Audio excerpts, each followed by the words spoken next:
Welcome to our official Last of Us Part 2 spoiler cast. I guess that's what we're going to be calling it. And with me today, I have both Kindred T and Revel with PO. Hey. Hey guys, how's it going? And this game, as of recording, just came out a week ago. We all three of us have played it, completed it, and we wanted to give our thoughts on this game since, there's a lot of polarizing opinions on the web, and I really think it'd be really interesting to hear the three of us. Pio, we haven't really discussed with you too much of your thoughts about the game. Right. Although I think we're going to end up at pretty sort of similar spots, but I mean, I don't know. We'll see. But first of all, we're going to start with more mechanics based stuff. We're going to start to delve into the story aspects and the characters. So if you haven't watched somebody play through it or played it yourself, and you want to go into this spoiler free, I think the beginning portions of this spoiler cast will be spoiler free. But as we move into the story details and such, it obviously will be spoiler heavy. So that's your spoiler warning. We will tell you the ending. Yes, Yes. we will be discussing the ending, stuff that happens all the way throughout the game, because there's a lot of stuff that happens throughout the game that I feel really needs to be discussed. But first off, we'll start with the gameplay, and specifically the mechanics of the game. So in the last month, I played the first game, I want to say like 5 times up to release for this game. I played it 3 times on Grounded. One of those was a Grounded Plus, and I only played it 4 times. So 3 times on Grounded and 1 time on Easy. I did it on Easy the day before Part 2 released, just so I could breeze through the game. And so jumping from that game to Part 2 that night, I knew that the gameplay would be refined, but in terms of shooting, in terms of physical combat, this is such a refined piece of work. And I don't know, Pio, how recently you've played the first game, but how did the gameplay mechanics that were returning from the first game, and we'll get to the new gameplay mechanics in a bit, but how did they feel to you? So, I haven't played the first game in like a while. So, like picking up The Last of Us Part 2 fresh from just The Last of Us series, the way it played felt like such a natural like upgrade to how the first game played.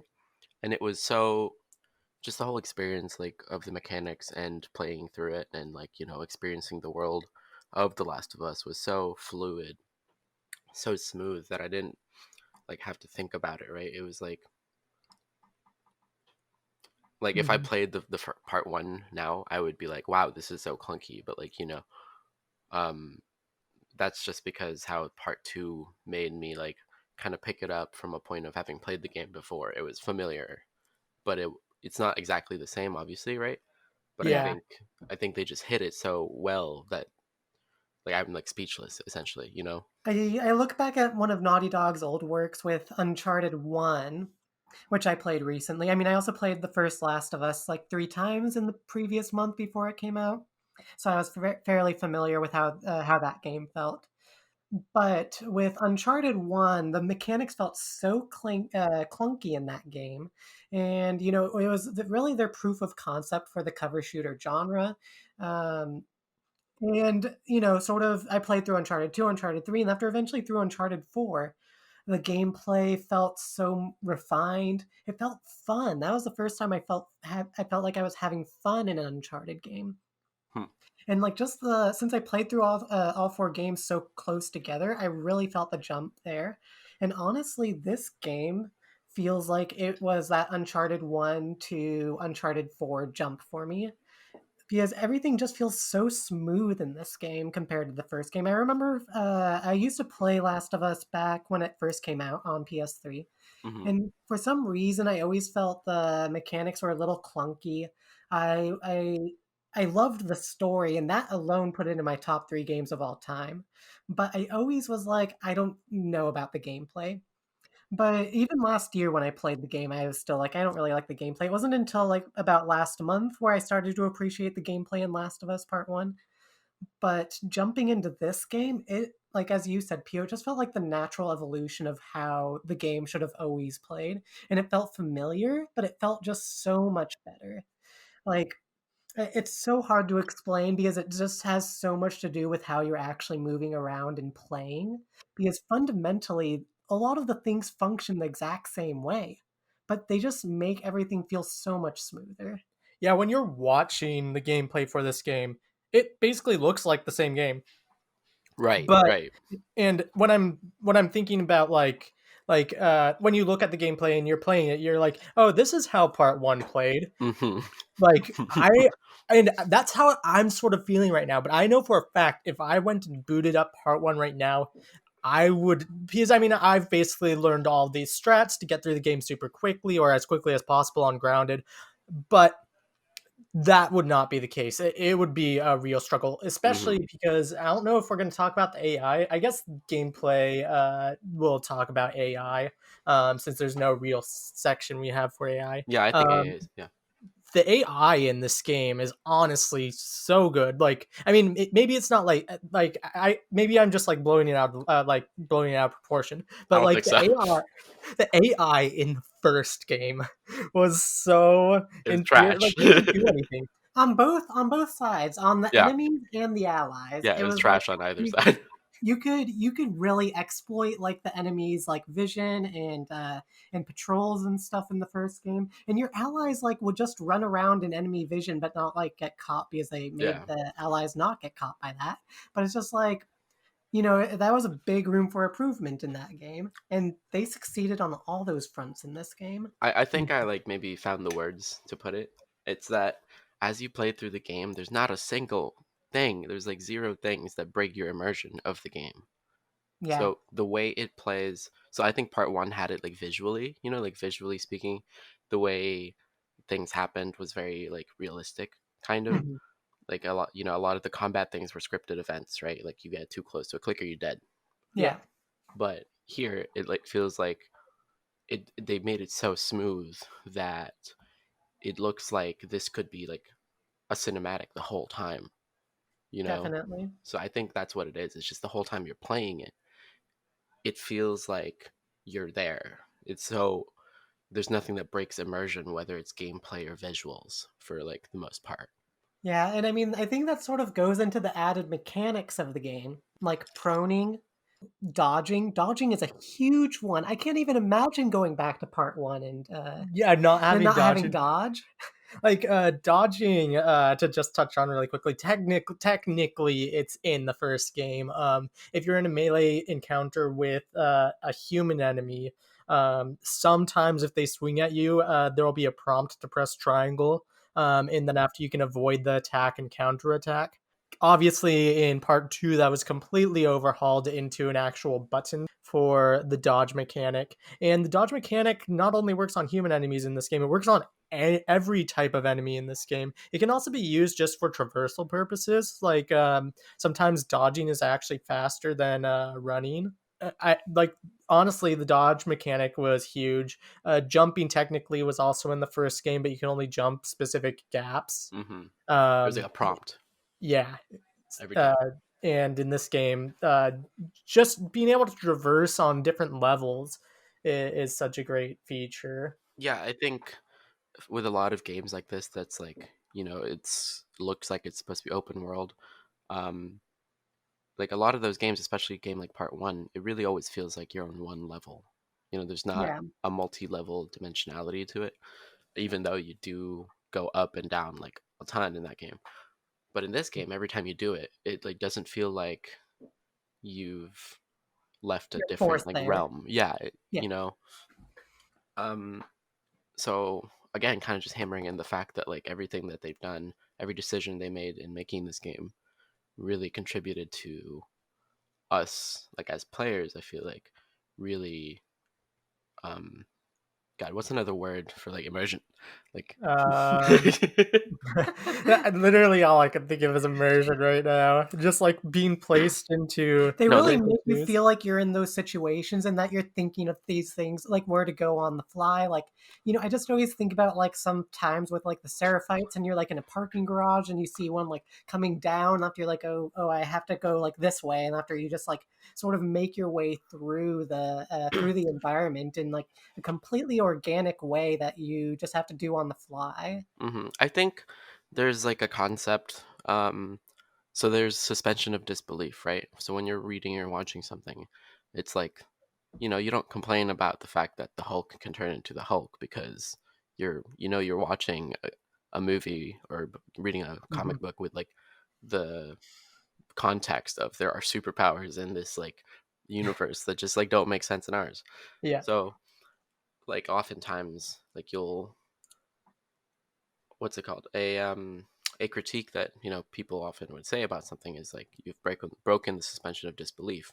But I think there's actually kind of a analogous thing in gaming, wherein if there is something that you as the player cannot do within the game, and it feels like you should be able to do that, there's like a suspension of disbelief there, like, oh, you've like missed a mechanic.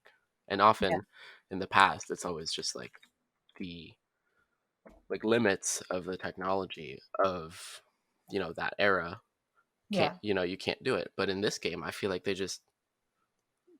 destroyed that concept entirely. Yeah.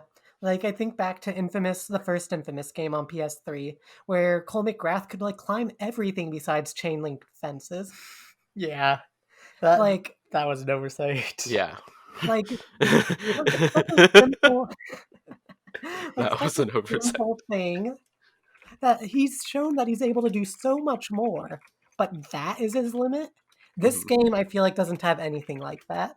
Like I think the biggest thing is that you can't climb on things with That has like vines or that has overgrowth. yeah. Yeah, and I think actually at first I was like, why, that doesn't make much sense. But it's the one thing that they use to really demonstrate, oh, this area you cannot go through there. And then after like maybe two times of me complaining, oh, why can't I just climb over this like vegetation, it made sense, so I didn't Yeah. care.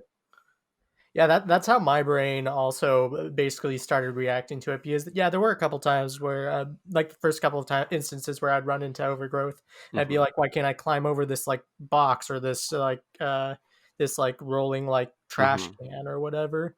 But then after yeah, that just eventually went away and I never ran into that issue. One other mechanic I wanted to bring up that was brought into this game specifically were the squeeze throughs. Now, like I was like sort of memeing beforehand how excited I was about these squeeze throughs, but honestly, like this is going to be light spoilers for the very beginning of the game during the prologue, but you're playing as a character named Abby, and you're running away from all of these infected charging towards you. And I remember I eventually got into this like closed space. There were infected closing in on me from all directions, and I could not figure out how to get out of there because the truck that I tried to climb onto was not climbable. And so I just kept running around in circles. I'm like, and I eventually was like, I give up. I'm dead here. And then last second, like as they're breaking through the fences, notice like there's this squeeze, like there's this little like space. And after I'm like, can I squeeze through there? And I tried squeezing through it, and after I get through, and that was honestly like such like I was so immersed in that moment, and that squeeze through. I literally thought, okay, I'm dead. I wasn't thinking like, oh, the character Abby is dead. Yeah. Oh, I'm going to die. I was literally in Abby's shoes. I feel like in that moment, being like, I guess this is where I die. Like that was my experience though. I don't know, if you had a similar experience. I know Kindred, you had a I had literally the same exact experience, like as Griffin just described. Like that Hmm. was my exact thought process. Like as soon as I got in that enclosed area after hopping off the truck or whatever and going over the fence, Hmm. um, I was just like they were just infected swarming, and I was like, where do I go? Where do I go? And I was just like, okay, this is where I die. And then literally at the last minute, at the last second, I see the squeeze through, and I'm like, can I fit through there? And I just bolt over there, and after I squeeze through, and after like the things topple over, and it's like, wow, that was like one of the most immersive, intense experiences I've had in gaming, and that was like in the first 20 minutes of the game or whatever. Yeah, That was probably like first hour and a half. Yeah, But first hour and a half, whatever. it's just like insane how much of a big success it is, like sheer success in the mechanics, wherein it stops being like the story you're watching, and it really like it like tries to hit like the core tenet of what games with like narrative stories like this really aspire to be. It's like you are experiencing this, like you really do feel like you are experiencing this. Oh, I think one of the biggest moments that happened to me was kind of a scripted event where it was the flashback with Joel and Ellie, and then you encounter the bloater. Like mm, when the bloater grabs Ellie, and it mm, really feels like, oh shit, I'm dead. yep. And then Joel just like comes to the rescue, right? Like Uh-huh. that to me was like, I don't know, there's something Yeah. about that scene. I was just like, oh god, I'm dead, right? Yeah. Everything about like the cinematic was like, oh shit, she's gonna die. And Mhm, actually, if you do die in that scene, the what's it called? The mhm. sequence that plays, it's the exact same thing. Yeah. Yeah, because I had died like once or twice against that bloater. And so that when that time I was ready to just reset encounter. Like I literally went into the pause menu and like was about to reset encounter. And after I'm like, okay, whatever, I'll just play it out because I didn't know where it was gonna set me back. And after I see Joel come in and save me, and after I'm like, wait, what? Like, yeah, that was that was another great moment. yeah, I think yeah, I Just think that one immersive. just really hit it. Uh, there were a couple other mechanics in play that they really like toy with your immersion. Um, one being, I don't know if you got the workbench. Oh yeah, Where yeah. yeah, so there's that one workbench in LE Day 2. You're in the house. There's a lot of supplies within that house. And there's a locked door that you can't open. Mhm. So then after that, but the path of the house leads you directly towards the workbench. So you start working on the workbench. You hear footsteps behind you, and after somebody pins you to the table. Um, on my replays of the game, I have set bombs behind me, so that has never happened again. Um, but uh, but I just like, and I mean, I knew it was coming because I'd seen Ellie being pinned to one of the workbench tables in a trailer, and I'd also heard people discuss about it in the gameplay that they were allowed to discuss from Ellie Day 2. Mhm. But I just remember that was such an immersive experience because it takes a mechanic that you're used to and just completely says, "No, you're not safe here. Yeah, This world is constantly a threat." yeah. Um, and I'm trying to remember if there were any other mechanical instances that they just flipped on its head for things like that. There is another moment I'm thinking of, but I think it sort of ventures into spoiler territory. But I'll just say it's the first time you encounter the Seraphites. Oh yes, You think you're safe, and then Right. you suddenly aren't. Well, I mean, even with things like the stalkers coming out of Yeah. the walls, yes, those stalkers. Eventually, like I was so like after like 10 minutes of stalkers constantly popping off of the walls it was so and scary. attacking me, I literally just every time I saw like any growth on the wall, I would just shoot it Yeah. because I'm like I'm not dealing with this. Another mechanic I want to bring up before we get into the weapons and the variety of weapons, which I guess will go into spoiler territory. But Ellie's guitar. So the guitar was a great feature. I was not expecting to be that in depth when Mhm. like hearing that you were going to be able to play guitar in the game. Seeing what people are able to do online with this guitar like and like me just like practicing with it, I'm honestly blown away by it. Mhm. Being able to strum individual strings with the touchpad, um and just the amount of variety that they offer in terms of like sound you can produce on the guitar, like basically allows you to do. It's basically like a game within itself. Yeah, I think just how The Last of Us Part 1 was kind of the game that really pushed the PS3 to its absolute limits. I think really the Part 2 is the equivalent of that for the PS4, because what other game ever has like done a mechanic that made the touchpad that like useful, you know? Hmm. It's never like I don't think I've seen another game where they're able to use the touchpad to like the best of its ability. And I think this is how you would do it. Yeah, it's just so amazing to me how like they're able to make it so like depending on where you touch on the touchpad, it changes which string you strum. It is just so cool to see how they're able to like actually utilize the because I know other games definitely utilize the touchpad, but it's usually either like a click or like a flick or whatever, and it only does usually one feature. But this game like allows you to even though it's mainly tied to the guitar, it allows you to have so much variety depending on how you use it. Hmm. And I mean, that also doesn't even touch upon the fact that you can change up the controls in this game to map it to however you want to play. Right. Um, so you could even, I assume you could probably use the touchpad for specific controls if you wanted. I don't know what you'd want to use them for. We will be going into accessibility later on in this discussion, but there's also options to use the touchpad for accessibility features, which is really cool. So the squeeze throughs, I think one of the biggest, like most kind of revolutionary things about how they did the squeeze throughs is in most other games, squeeze throughs like that are load bearing walls. So it's like loading, it's rendering the environment as you like squeeze through the wall. But it's kind of clear in this game that's not the case, because Yeah. like there's squeeze throughs within instances, like you squeeze through a place and it's just like the other side, right? Hmm. And so I think that there are scenes where it seems like they are load bearing walls, and maybe they are, but it's not like mechanically different, right? It doesn't like Yeah, it's not a different experience going through it. Yeah. yeah. Finding those quick moments in combat to use those squeeze throughs Hmm. is so cool because, like, as you said, it's normally for loading times, but like this in this game, it's like used so intrinsically in like the combat and even running away, as we were discussing earlier.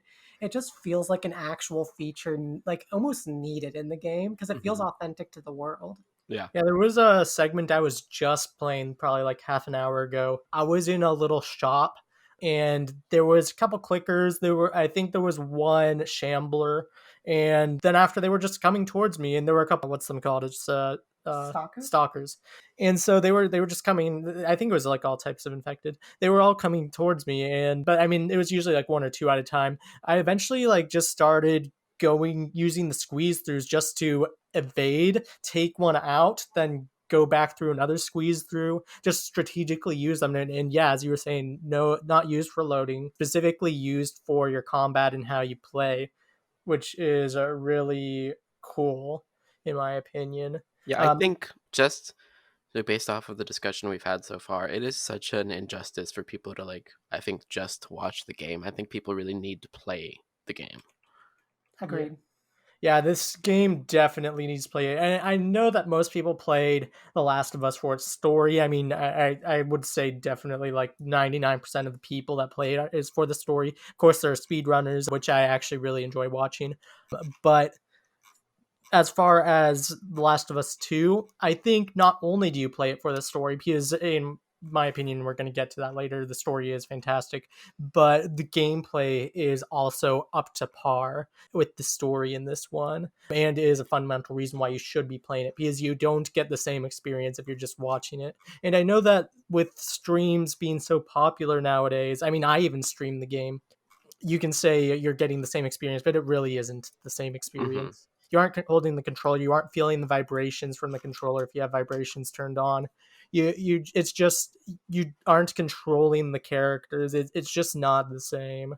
Hmm. There's one other mechanic I did actually leave off this list that I think we should touch on a bit since it is new, the rope mechanic.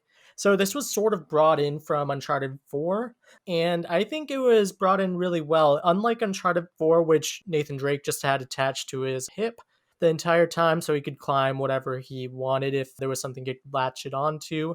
For this, Ellie has to more so find the ropes in the environment, or sometimes even cords. I honestly thought that these were really cool, Hmm. especially for solving puzzles. The puzzle variety also in this game is so great in comparison to the first game, which is just move this trash can over here, Right. move this ladder over here. It's more space oriented, which I really enjoy. Yeah, they like really designed the space of The Last of Us to really kind of be realistic, you know? I don't know, like Mhm. everything about it just feels like it should be real. It's so realistic, but you also like are able to traverse the areas really well. But again, the added mechanics of like a jump button and like the fact that you really have the freedom to try to go wherever you feel is possible and traverse the areas in your own way just makes Hmm. it again as we said earlier so immersive, so natural. It's and again, like adding those sort of mechanics like the rope mechanics, like any sort of like new puzzle mechanics to try to traverse the areas, it just makes it feel so fresh compared to Hmm. the first game, which was like sort of like, oh, I guess I have to go get this pallet. It really makes you think and it really makes you overcome like the environment, which is really cool. Yeah. So, in terms of weapons, I more so actually wanted to talk about. We talked a bit about the crafting workbench and stuff. Something I wanted to bring up about the weapons specifically is the weapon upgrades. The weapon upgrades, like obviously the animations look fantastic when upgrading in this game. But I don't know if it was just me, but I find it really difficult to find parts in this game to upgrade the weapons. Yeah, I think one of the things that this game also does differently from a lot of games is that you can't, like, in one playthrough, there's literally no way to upgrade every single thing. Yeah. You know, whether it's actually the upgrades for the weapons or like the skill tree upgrades, right? Yeah. It's literally impossible. There's not a way to do that, even in very light mode. Hmm. So I think that was just really cool. I mean, for one, maybe they're saying, hey, you should play this game more than once. You know, Yeah. there's New Game Plus, do that. So yeah, I think it kind of also adds to the whole immersion thing because like you're not this randomly super powered person, really. Yeah. You know, that's not how it feels. Yeah, especially on your first playthrough. I can because I'm on my second playthrough right now. Hmm. And even now, I'm more than halfway through the game. Ellie is nowhere close to upgrading all of her weapons, so I'm thinking I'm going to have to do a third new game or like another new game plus on top of the one that I currently am doing to fully upgrade it, which I'm looking forward to because I really enjoy the gameplay of the game. I mean, I already feel really overpowered considering I start Seattle day one as Ellie with all of my weapons from the entirety of the game. Um, and so, Including the one you get near the end of the yes, game. yes, you keep the one that you get Oh, seriously? from the end of the game. So, That's OP.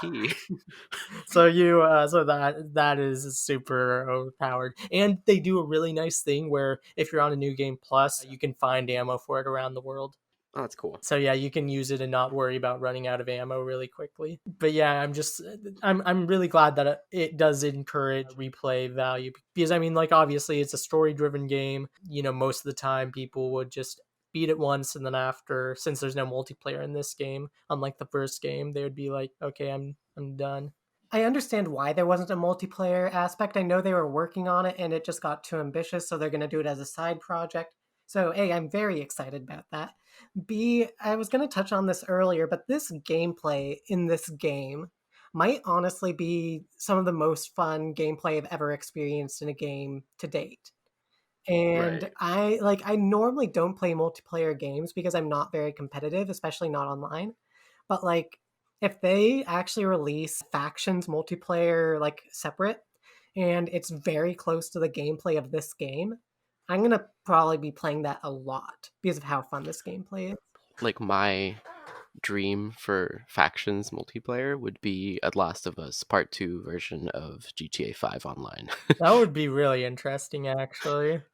Cuz like I think there's certain like things within the world of The Last of Us that I want to experience in a different game, but the game narrative that is The Last of Us I think is not the right place for that. Yeah. Like I want more gameplay with like the world and like the cities and stuff like that. Yeah. Like I want to see that. But imagine if there were like multiple, almost, I want to say battle royales, but there were a bunch of like different maps, maybe not as big as like, maps like Fortnite or whatever. Just like, big maps like say like Seattle, but just you have a bunch Mm. of cities around like say the US. And like there were just different factions you could play as in those different cities for the multiplayer. Yeah, like analogs to the Seraphites and Yeah, wolves. exactly. I feel like that'd be really cool. And honestly, I wouldn't be shocked if they do something like that. I do think it's good to lightly touch on the differences between Ellie and Abby. Like the way Ellie plays and the weapons that she has, it feels much more like she's a hunter, Mhm. like tracker. Yeah. Yeah. Whereas Abby, it like really feels like she's a fucking soldier. Yeah. And that's the whole reason why Kindred finished the game before me and then started watching my playthrough once she finished. And her whole thing when she saw me playing as Abby was I would say it's so anyway, I started Blast and that was Griffin's playing style with Abby. yeah. Whereas Ellie, I literally like crawled. I would like maybe use my bow and arrow if I had to. I would like throw bricks and bottles and stuff and like try to throw like dogs off my scent. But as Abby, I was just like, you know what? This area, I can't get through here. I'm going to kill this person, then climb up here, then kill that person. And it was just completely different gameplay experience just because of the weapons. And Hmm. also like how their melee physique is, because Abby is Mhm. definitely more of a Oh my brawler. god, she's a chonker. She's Mhm. so buff. Yeah, versus Ellie when you try to knife or when you try to melee, she like slashes with her knife, but it's definitely not as effective as Abby's like hard hitting Yeah, punches. you can't go into a melee fight as Ellie and Oh expect my to god, it takes so dominate. long to kill one runner Yeah. as Ellie.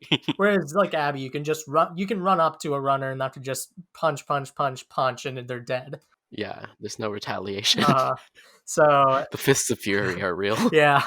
What's with Ellie? Mhm. It carried over the fact that she has the knife, Yeah. and she doesn't have like the big bulk Mhm. strength that Joel did. Although That was mhm. that was already something we experienced in part one. Yeah.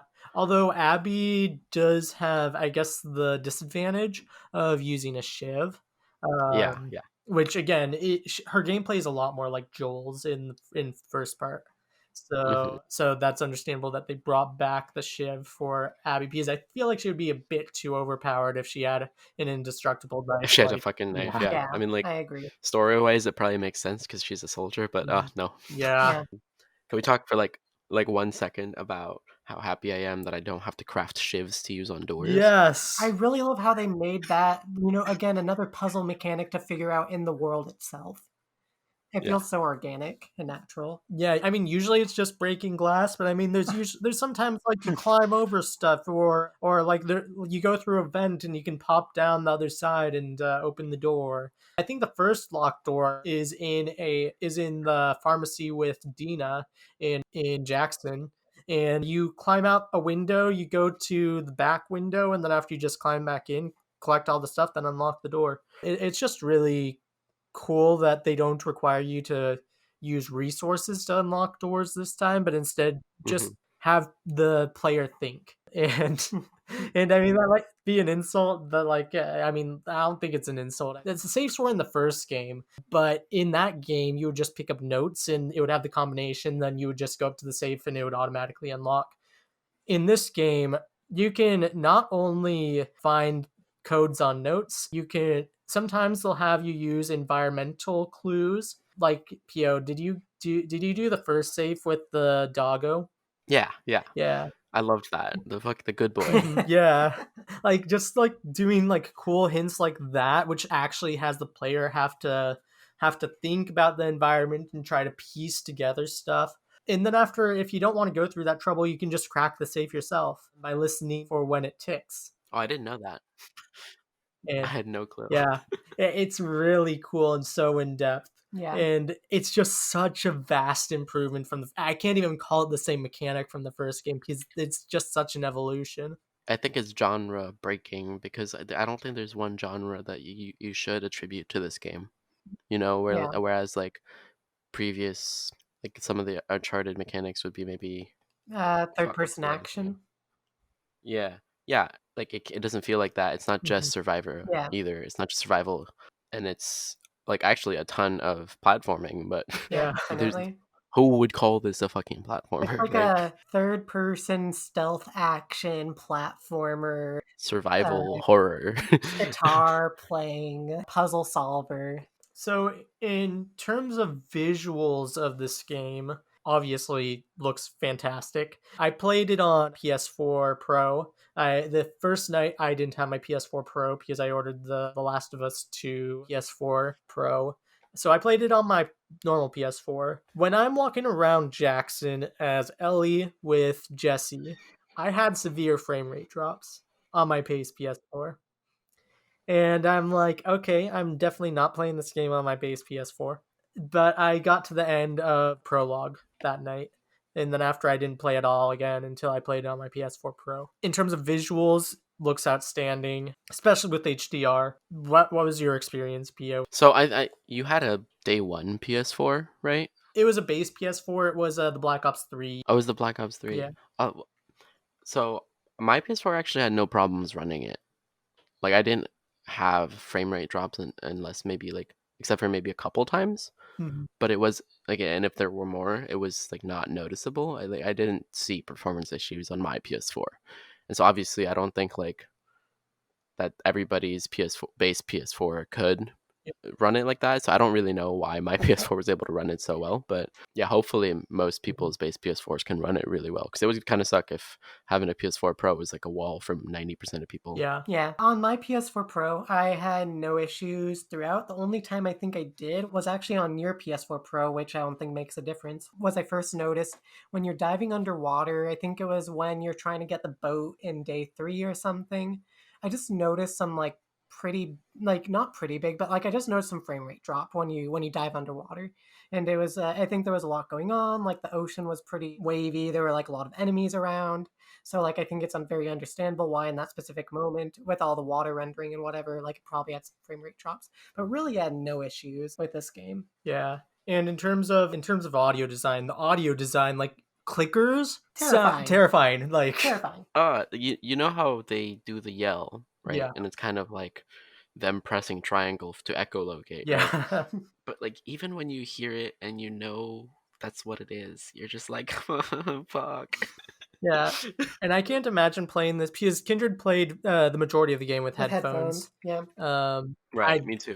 I have not experienced this game with headphones. I feel like it would be a whole nother experience in terms of audio with the headphones. Yeah. There was one circumstance in my first playthrough, and I'm not going to say exactly what happened, but I'm going to explain the environment, and that's going to explain enough. It was day 2, and you're underneath the hospital. And I was playing that with headphones, and that unnerved me so much. It was I think like 11 o'clock at night, or it was midnight or something. So I'm like, I'm putting this away for the night. I stopped there. After the next morning, I tried playing again, and I was playing with headphones because I didn't want Griffin to be spoiled because he was a bit further behind. So I continued playing in the morning at like 10 a.m. and it still unnerved me so much. The sun was up, and it unnerved me so much that I'm like, you know what? I'm just gonna play this part without sound. So I took off my headphones and played through that whole underneath the hospital without any sound and got through it. And so I didn't know what, that whole experience was with sound until I watched Griffin play through that part. And like I think that's a testament to how good the audio design is in this game, that it creeped me out so much that I'm like the only way I can get through this is without the sound because I was so immersed in it. Yeah, I think that was really terrifying. I think it was the one part in the whole game that kind of felt like I was playing Resident Evil 2 or something like that. Yeah.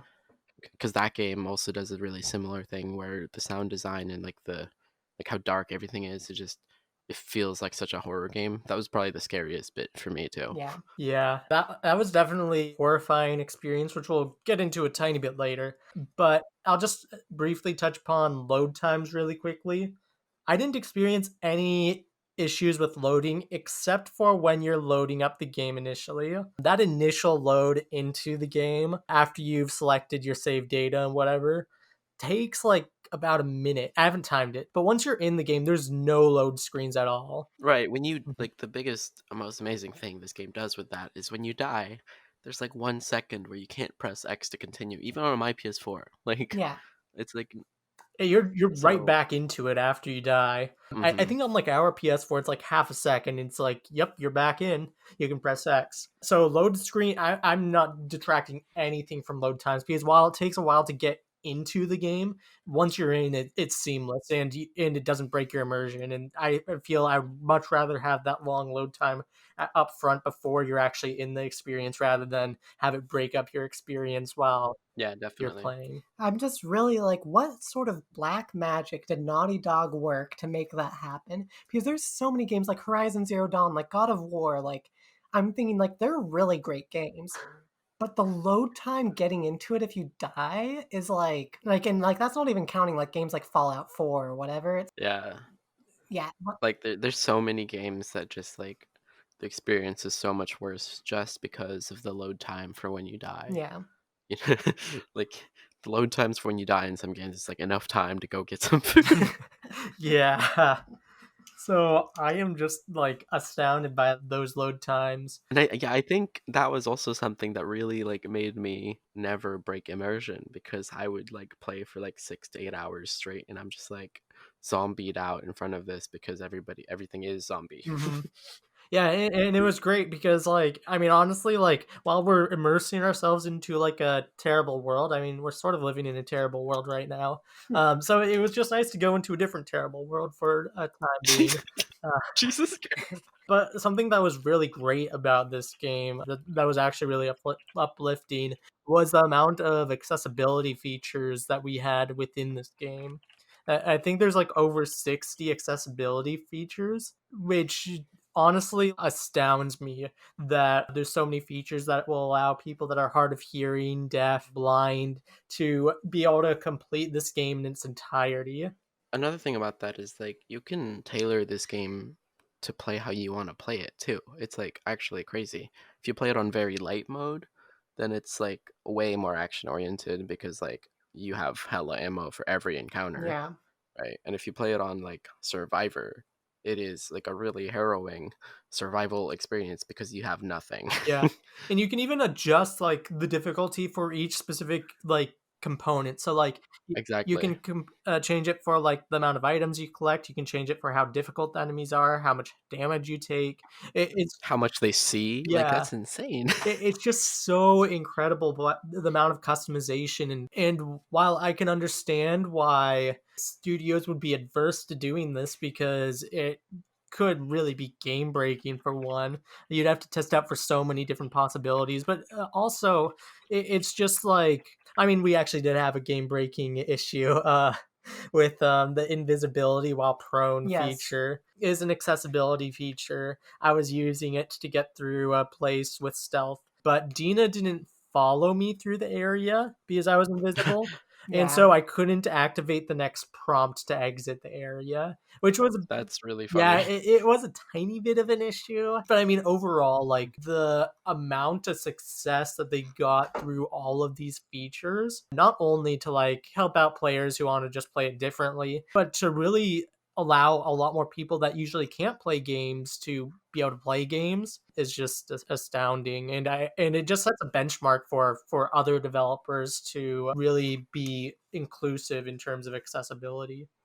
Hmm. But I wanted to talk about the different factions within this game. And this is going to be starting to get into spoiler territory since we're now going to be talking about the specific groups. First, the main enemy group that we encounter is the WLF, and also known as the Wolves. Of course, Abby's group is also a part of the Wolves, and so we do get to see the Wolves from multiple different perspectives. So, I mean, the first glimpse we see into the wolves is the very beginning when you're about to set out into the adventure.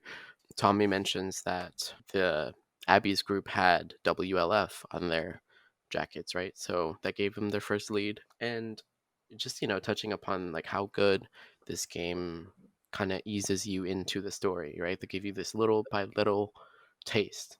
And so when you get into Seattle, if you're playing this game, don't do yourself the injustice of not reading the notes fully because that's such a big part of the game. Mhm. Um, Immediately we get the sense that like the people in the wolves, they're still real people, right? Like they went through their kind of revolution away from Fedra. Mhm. and they had their like successes there. They had like their original leaders like killed, and then they had, we get the taste of Isaac having come out as like their leader if you read through the notes. But there's not a single point in this game where I feel like the people and the enemies we encounter aren't like humans. Like it really tries to give you the sense of everybody living in this like wretched world. They're all people, right? Whether they're, really really indoctrinated into the militaristic style of the wolves, or if they're like really really into the religious cult thing, they're all still really people, right? Yeah. So I that's something that the game just really successfully hit. I agree. I think a big mechanic that sort of pushed that, which I mean, for me, it didn't hit fully, but I understand what they were going for. Was they named every single NPC, specifically with the wolves. They named every single dog. Yeah. You really, I think it hits more with the dogs than the humans for me. I think sort of because a lot of the human, like obviously like there are different names for the humans, but there are a lot of recycled names. So it does get to a bit of a point where it's like, oh yeah, I've heard like this person be called like Ashley or something like that. Yeah, yeah. Yeah. So I think definitely that's why I feel like it hits more with the dogs. Granted, I really tried to avoid killing dogs as much as possible, especially so I wouldn't have to hear the owner scream bear at the hospital. Yeah. But that definitely drives home that, all of these people have families, all of these, like, one of our friends used to say, "This man had a family," or "You just killed that guy. What about his family?" or whatever.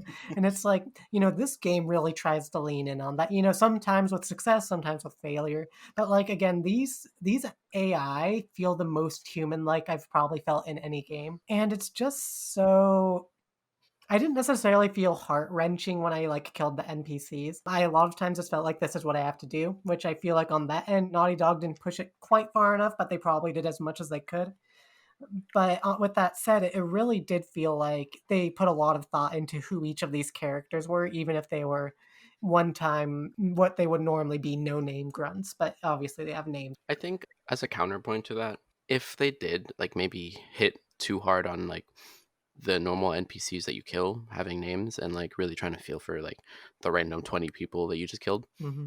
I don't think that'd be like as good to contribute to the story, because Ellie does essentially have to go kill him to like fulfill her quest, right? Yeah. Yeah. No, I agree with that. And also, like, we definitely see, like, this is going to delve into a slight spoilers, but we definitely see after certain encounters, Ellie is like traumatized. And I mean, we can talk about this since it was in the state of play. Like when the Vita girl, she's playing Vita. Ellie sneaks up on her and like pulls the headphones out, your earbuds, I think that's what they're called. And then after she stabs her in the neck, after there's an altercation, you can see at even at that point, it's middle of day two, and Ellie is already having sort of this conflict within herself, like I really shouldn't have done that, or I think she says something like that was stupid or something like that. I think actually what happened there is that she was in the middle of like thinking about Joel and the hospital.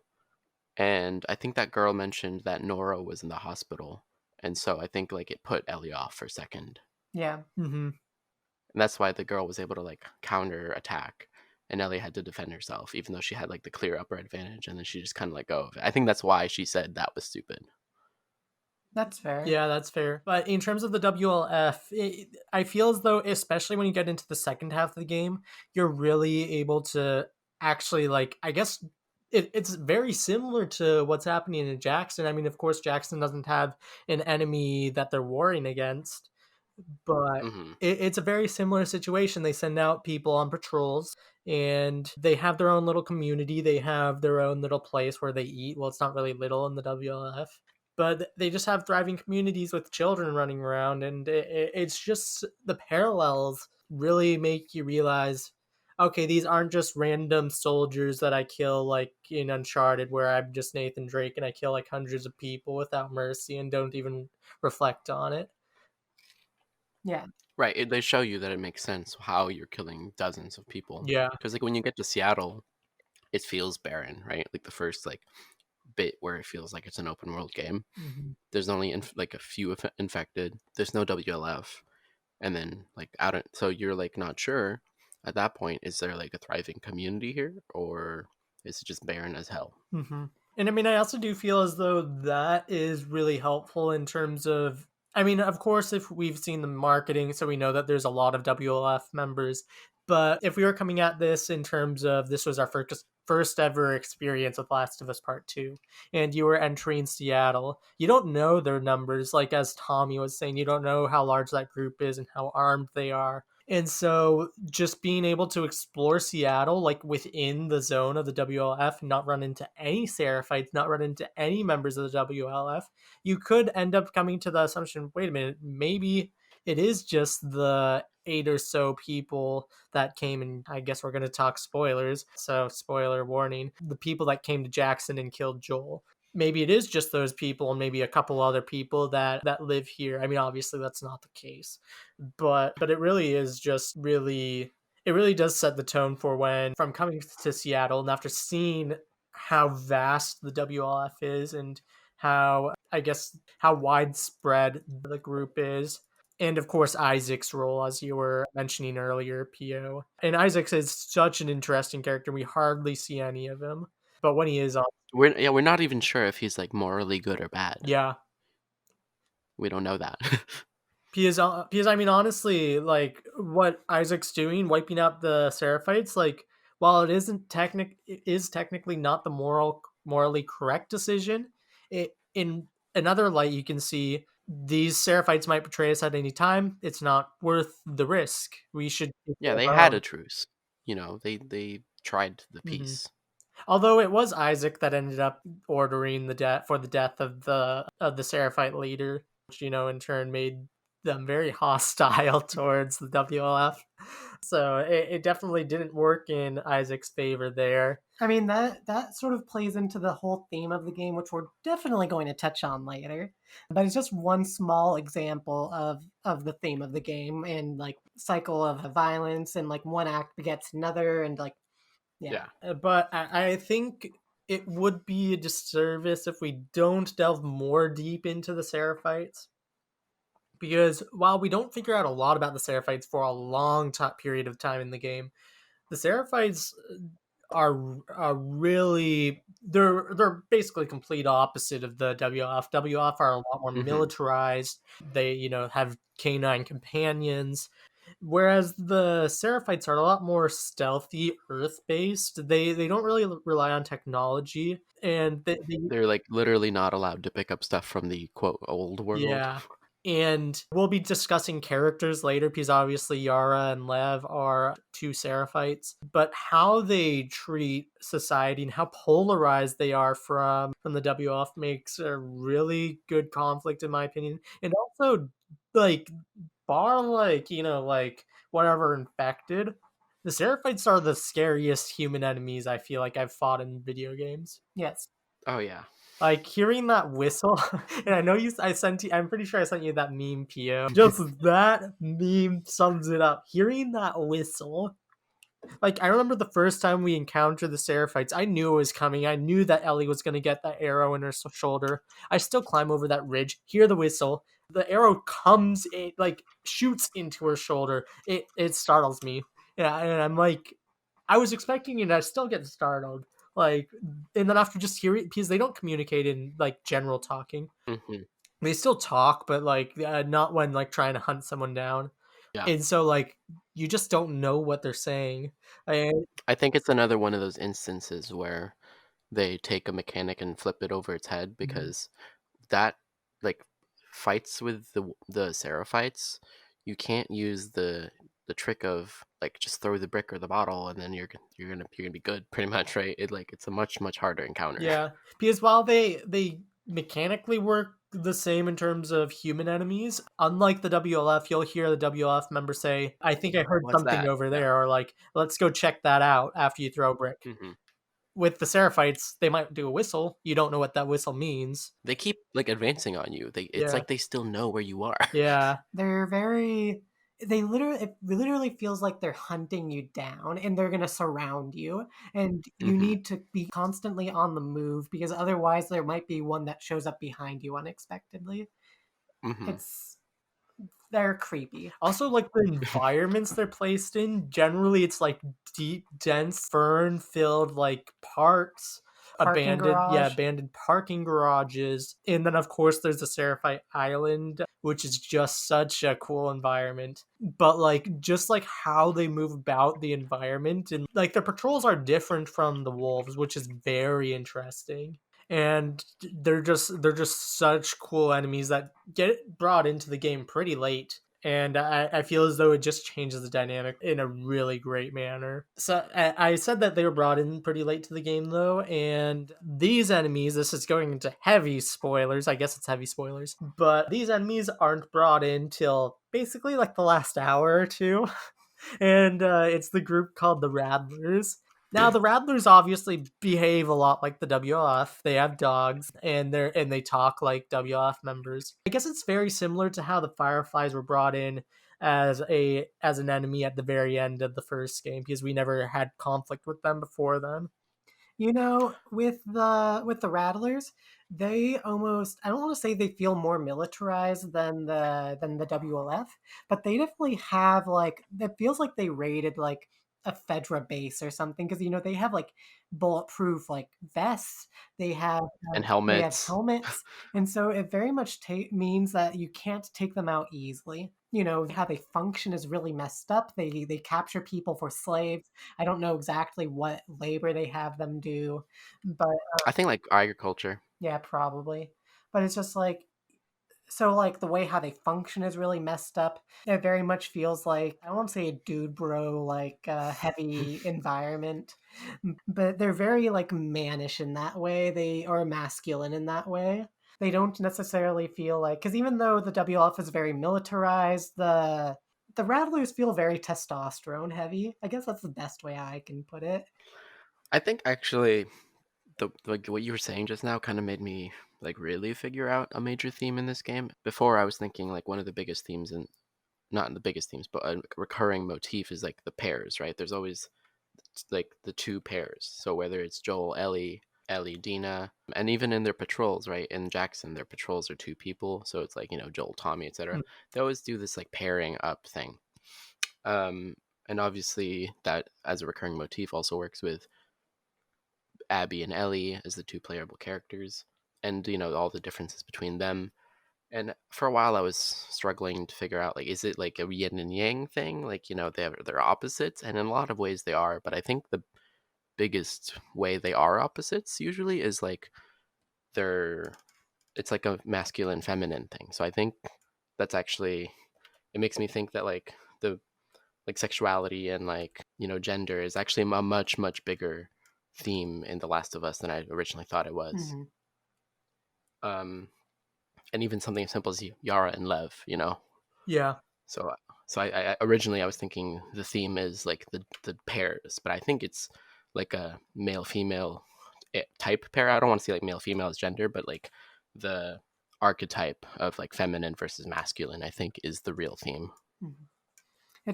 Do you guys agree with that? I don't I know. mean, I definitely think we can touch upon this more later, but I definitely think it has to do with not only the duality, the two different pairs, as you said.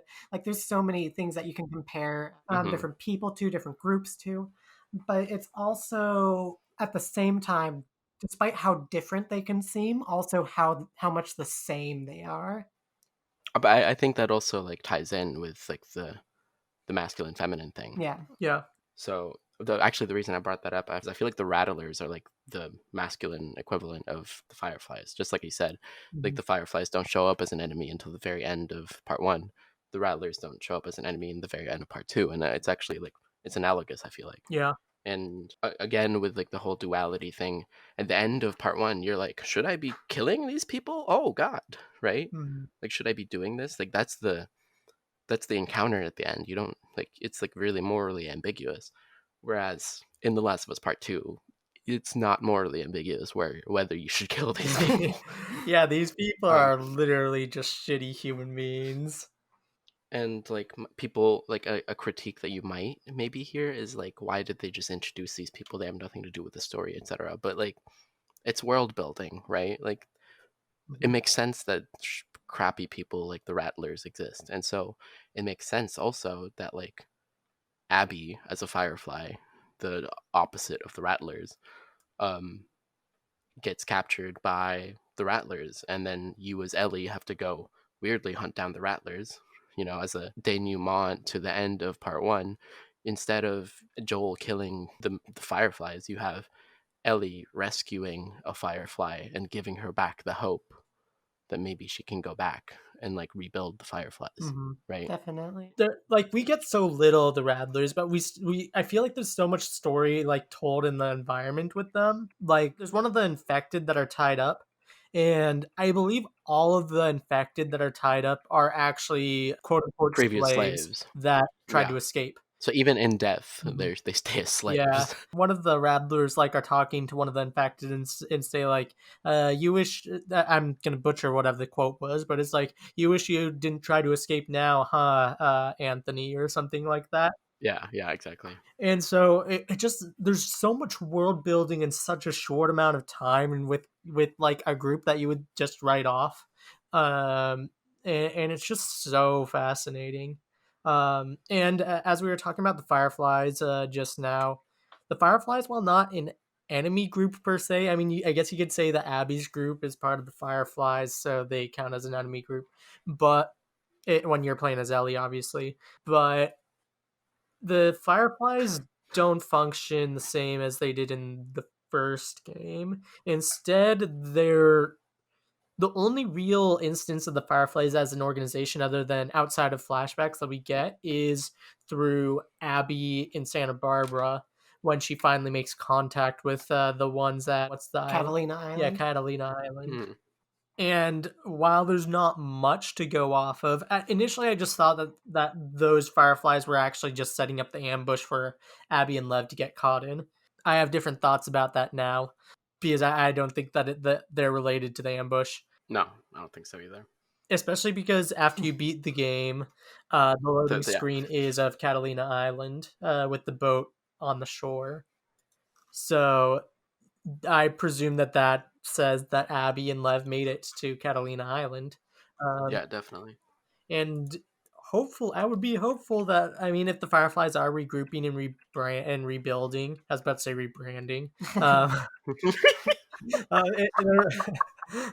they're rebuilding. I would hope that it would be for the benefit of humanity because that's what they were really going for. At least that's Yeah, what they were saying. Obviously, we don't know if there's going to be continuation. Honestly, I wasn't sure what their role was going to be. Obviously, their logo was in the reveal trailer, but I was like, they're basically gone. I think the Fireflies are like it's used in this game, in this narrative, as a metaphor for like the moral good side of humanity, because like in whatever instance it's used in. So for example, in the flashback in the museum with Joel and Ellie for Ellie's birthday, there's the scene where she sees the Firefly logo and like an old Firefly member dead, like their skeletons there, and there's a note. And that Firefly member was like, they were going through kind of there was the writing on the walls that said like that you killed all of them, like the people, the infected, like the neighbors, etc. Like that member was going through like some sort of crisis of like moral crisis, right? And then at the end, like you see the Firefly logo script like painted, I think in blood, on the wall with like something that says like they were lies or something There's like a that. liar. Liar. Yeah. Liar. Liar, yeah. So that was like very, very obviously kind of pointing at Joel, Hmm. right? In the kind of analogous way where that soldier or that Firefly was thinking that the Fireflies as an organization are liars because they're not for the benefit of humanity, makes them kill people, etc., etc. So I think kind of out of the context of who the Fireflies are, period, as a metaphorical symbol, they are used in this game narratively as like the moral good, whether that's right or wrong. Because like obviously in that moment, Ellie's trying to figure out what really happened in the hospital at St. Mary's at the end of part one, and she won't be able to like kind of resolve her conflict, her internal conflict, without that. Yeah, because I mean, I've ever since I beat part one, I always just viewed the Fireflies as the villain because in my mind, I'm like, they were going to take away Ellie's life without even consulting her. And obviously, I mean, we don't know how they were going to mass produce this vaccine. We don't even know if it was gonna like Yeah, work, right? we didn't know any facts. So the fact that they were just going to kill Ellie to potentially produce a vaccine, I was like, nah. Like Yeah, I like from that point on, I'm like, they're villains. This game really makes it like turns that on its head. It's like, Especially yeah, because Marlene. we didn't know that Marlene like wanted to tell Joel. We didn't. yeah, Not only did she want to tell Joel, but she didn't want it to happen originally. I mean, we Yeah, sort of yeah, heard, exactly. That's what I meant. yeah, we didn't. I mean, I think we heard a little bit in a voice recording, but she really didn't want Ellie to die. something really interesting I that just popped into my head. Joel killed Marlene for no reason because because their only doctor that which was Abby's father that could make the vaccine died. So there'd be no reason for Marlene to go after Joel.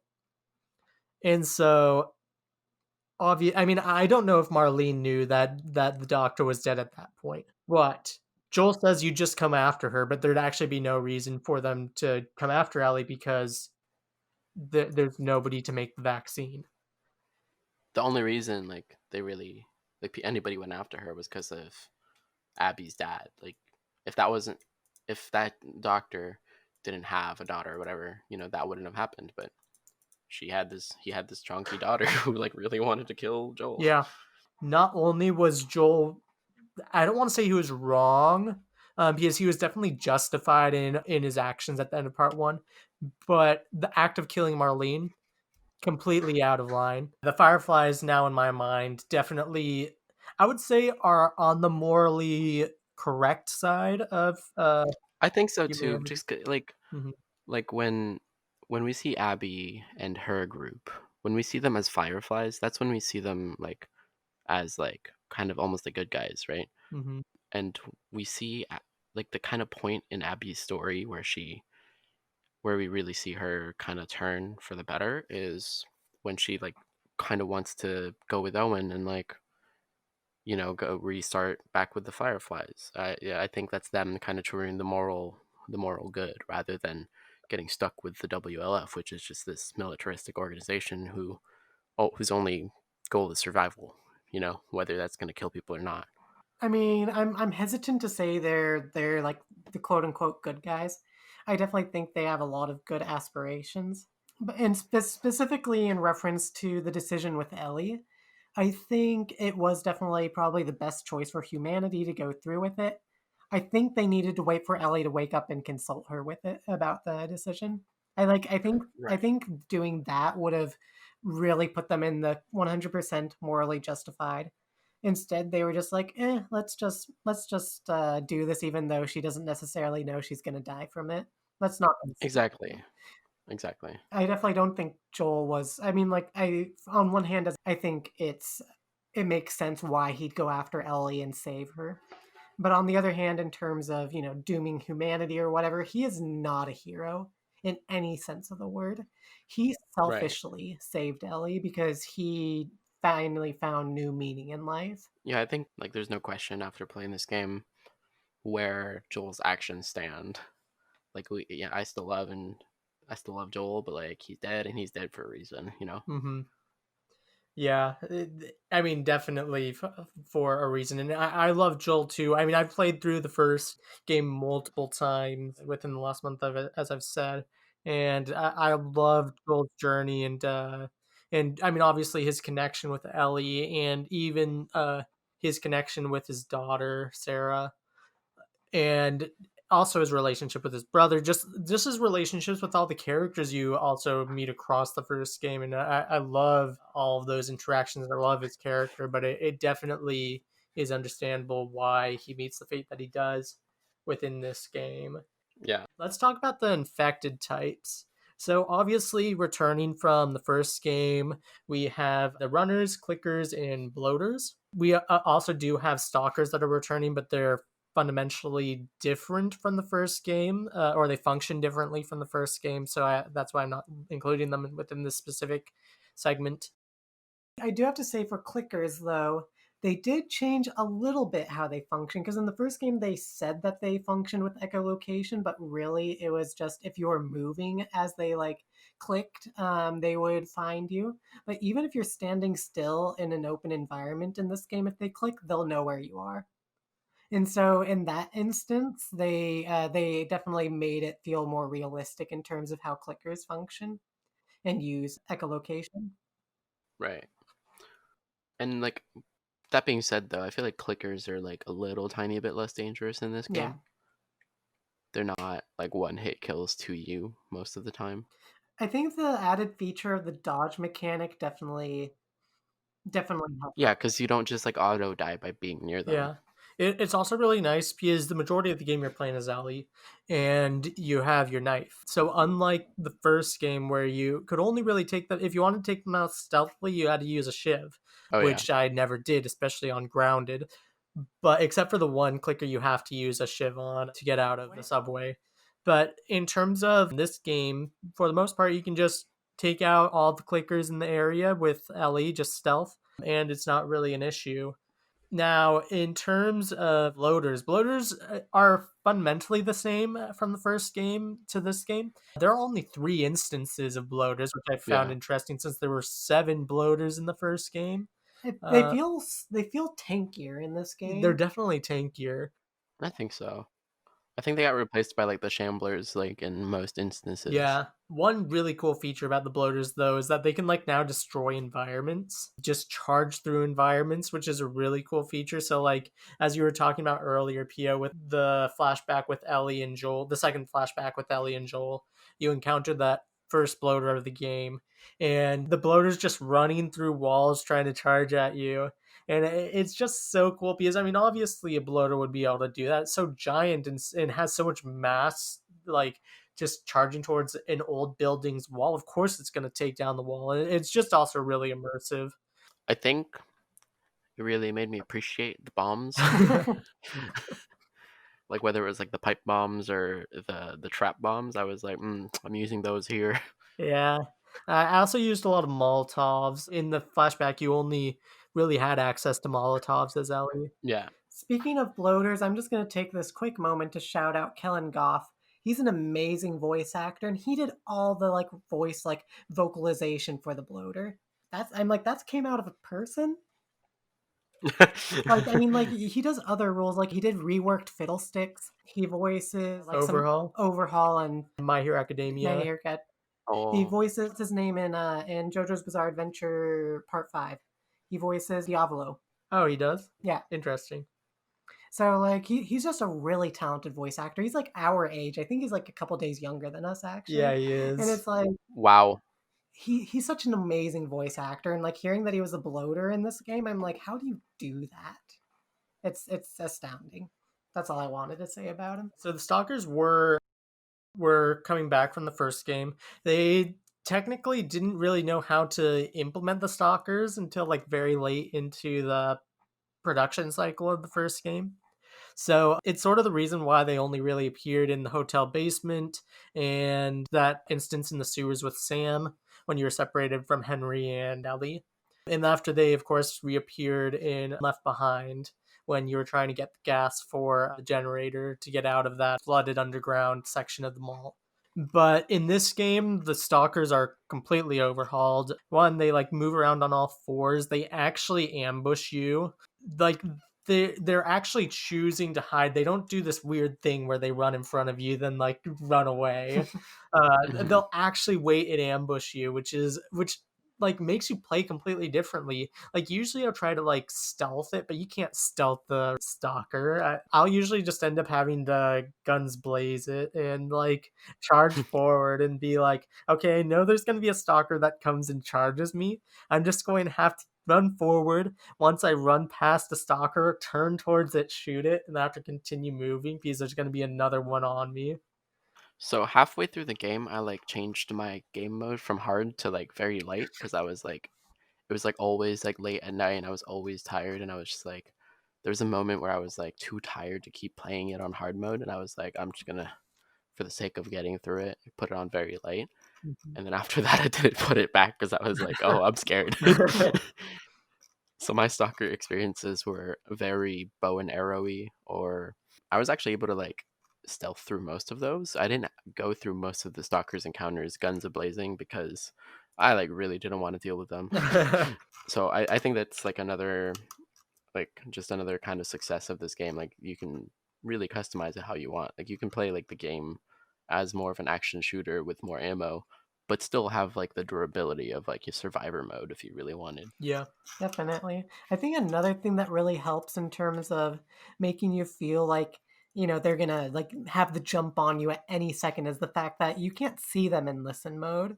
In Hmm. this game, I don't think there's a way how you can disable it, unlike in the first game where you could play on Survivor Or grounded. or Grounded when they eventually added that in a patch. So in this game, like, you really don't know where they are unless you see them just peeking around the corner slightly. So And like even just that experience is kind of creepy. yeah, because you know they're waiting for you. It's really unnerving, and the fact that like once one attacks you and they like then all the other ones come out from like their hiding places and start swarming you, it's like they're so creepy and they're so They're like the infected analog to the Seraphites. yeah, Yeah. definitely. It's also, I mean, they're also introduced pretty close to when we first meet the Seraphites, the same day, Hmm. anyways. One of the new infected types within this game is the Shambler. Now, I wasn't actually expecting the Shambler to be so prevalent within this game. I was expecting it to be like a couple encounters, like more encounters than what we got with the Bloater in the first game, but I wasn't expecting like how many instances we'd actually encounter. The Shamblers honestly like change up how I have to play. And I mean, each infected type changes how I play, but like you can sneak past them, but if they catch you, you're like you have to fight them because they'll close off Hmm. any exit that you try to go to, I feel. Again, it was like a bomb type situation for me. That's It was like this is where I use the bombs. Surprisingly, well, not surprisingly, explosive arrows, like you can kill that. Well, at least on very easy. I never tried this on when I play. My initial playthrough is on moderate. When I'm playing through with my mom, I'm doing very easy, so she can just experience the story. On very easy, I'm able to take them out in 2 hits with the explosive arrows. They're definitely really useful, and they don't get alerted to your location, which is an added Wait, really? bonus. I didn't know that I actually. find it cool how it's like obviously like a step in between The the bloater clicker and and the the bloater, yeah. yeah. Because with the bloater they're able to throw like spore sacks at you which explode versus the shambler which like allows like those sort of spore or gas like patches to explode as it gets close to you, so it hasn't come to the point where it like can like throw them at you, or maybe it's just because it's like because of the environment or whatever it's stuck to it, Hmm. so it just explodes when it feels the need to do that. And I'm just gonna talk really quickly on the creation of the Shambler, and because I presume it's created in this area because of the rainy weather. Am I correct in assuming that? Yeah, I thought that was stated like in a note or something. Like they were created from the environment. Essentially, they like soaked up a bunch of water, and this is what they've become. Because my biggest issue with this is that when I mean we've discussed this so it's not really spoilers, but when you go to Santa Barbara there's two shamblers you fight, Hmm. and that is definitely not the weather that you normally. I was just thinking that because like it's like the most out of place they're Yeah. in. So I don't know if that was an oversight or if I'm misinterpreting why shamblers exist. It could be that Santa Barbara is like more human, so it like could happen there. That's Yeah, fair. And they could have also maybe come from the beach. Yeah, yeah, So I don't, something yeah, like that. because I mean they are. I mean, obviously they're really close to the coast. We haven't really been close to the coast in any of part one. Of the games, yeah, or in any So not the games, in any part one. So it could be coastal related, but I was pretty sure it was rain related as to why the Shamblers are as they are. But obviously, if they're just waterlogged clickers, then they could have like come from the coast and then after ventured into one of the houses, and that could be an explanation as to why those Shamblers exist. But the final infected type. Now, this was not revealed beforehand, so I think we all experienced this the first time when we played the game ourselves. The Rat King is such a horrific like sight. An amalgamation of clickers, bloater, stalkers, Runners. runners probably too. I remember the first time when you're first introduced to it. You're in not the hotel basement, that's the first game. You're in the hospital basement and you're in an ambulance and you're like opening up the medical pack and you're like, "Yes, I have what I need to go help Yara or whatever." And you're like, "Okay, time to go." And afterwards you just like hear some ominous noises. I didn't hear it in my first playthrough. I took off my headphones. And then the reveal and it's just like excuse my language. I literally was like, what the fuck is that? It was horrifying. I really don't have words to describe my reaction to it. It was just like, what is this monster? It's such like Resident Evil type of monster that Oh yeah, definitely. I was not expecting to see within this game. And so when I first saw it, I'm like, you can't kill this thing. This thing is not going to be killable. That's really funny because like my initial reaction was definitely like, "Oh fuck, I have to kill this thing." Like again, I was throwing bombs. I was just like, okay, once you got into that arena with it, I'm like, okay, I have my because I knew I was going to fight this really powerful infected at some point. So I saved up all my flamethrower ammo. And I'm like, okay, Hmm. this is it. I want to use all of my flamethrower ammo on it. I use all of it. It's not dead. And I'm like, oh, I have to use more things. And so yeah, that was that. And so it took me a while to find. Once I got it down to like a certain health, then of course it splits. We get the bloater half and the stalker half, Right. and then it just evolves from there. And that was just such a boss experience with which I think is what they were trying to do in the first game Hmm. with the bloater. Because obviously when we first get the bloater in the high school with Bill, Right. it's like, oh, this is a boss. No, this what we get in this game Yeah, is that was a boss. kind of reminded me of like Goto from Parasite, Oh, how it's like interesting. made up of different like infected. Mhm. You know what I'm talking Yeah. about? So I think that was really cool and kind of just I think everything that they do in this game, they didn't just add this boss fight as like a random boss fight.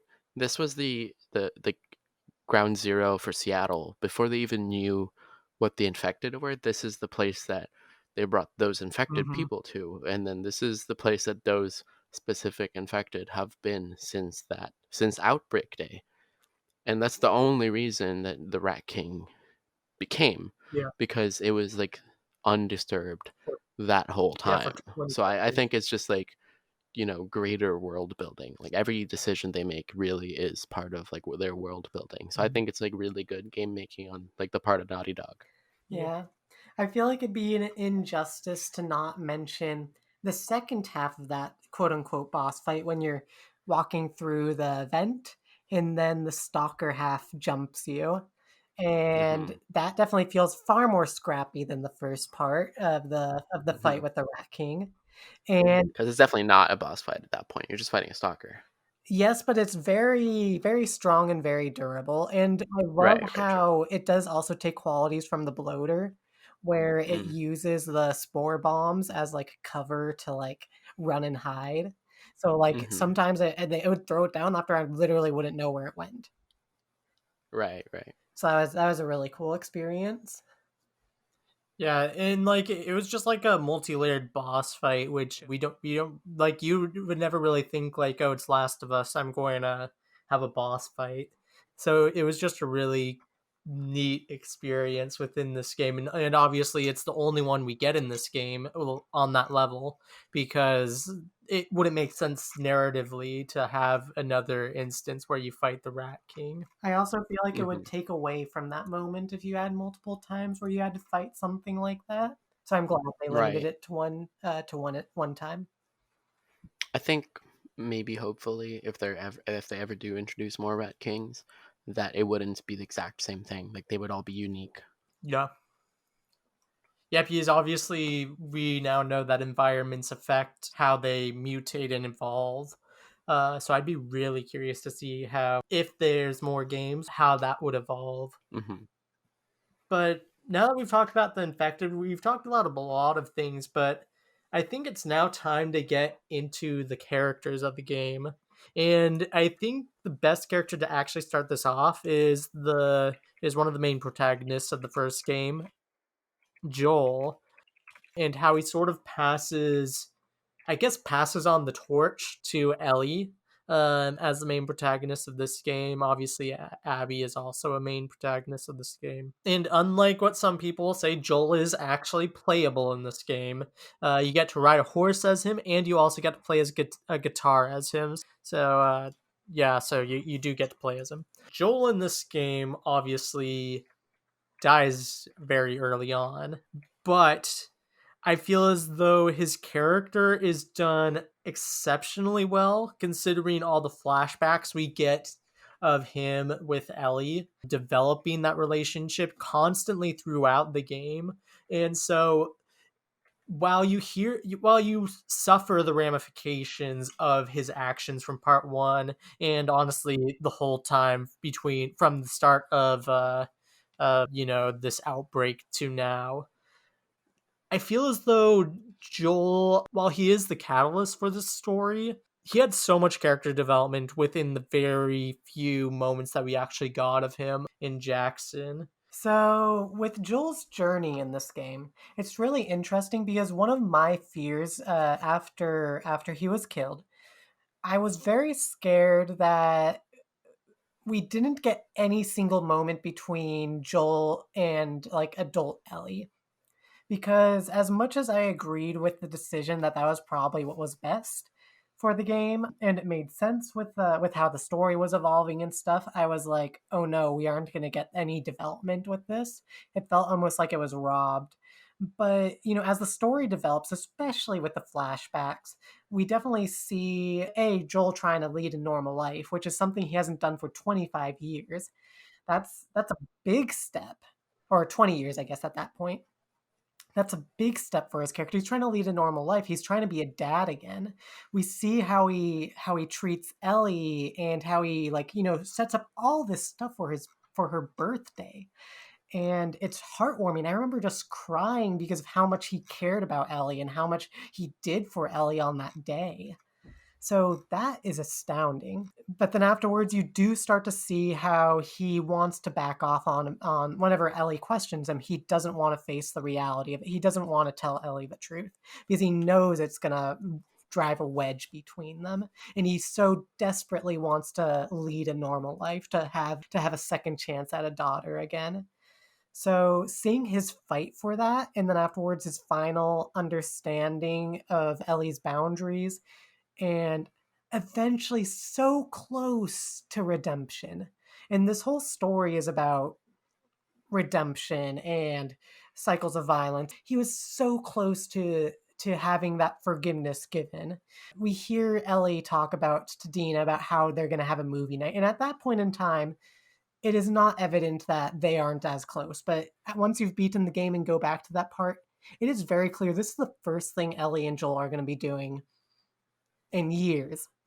And so it's just really cool to see Joel's journey and see the character arc that he had and see the ramifications of his actions punish him for what he's done in his past, but also see that he was able to lead a good life.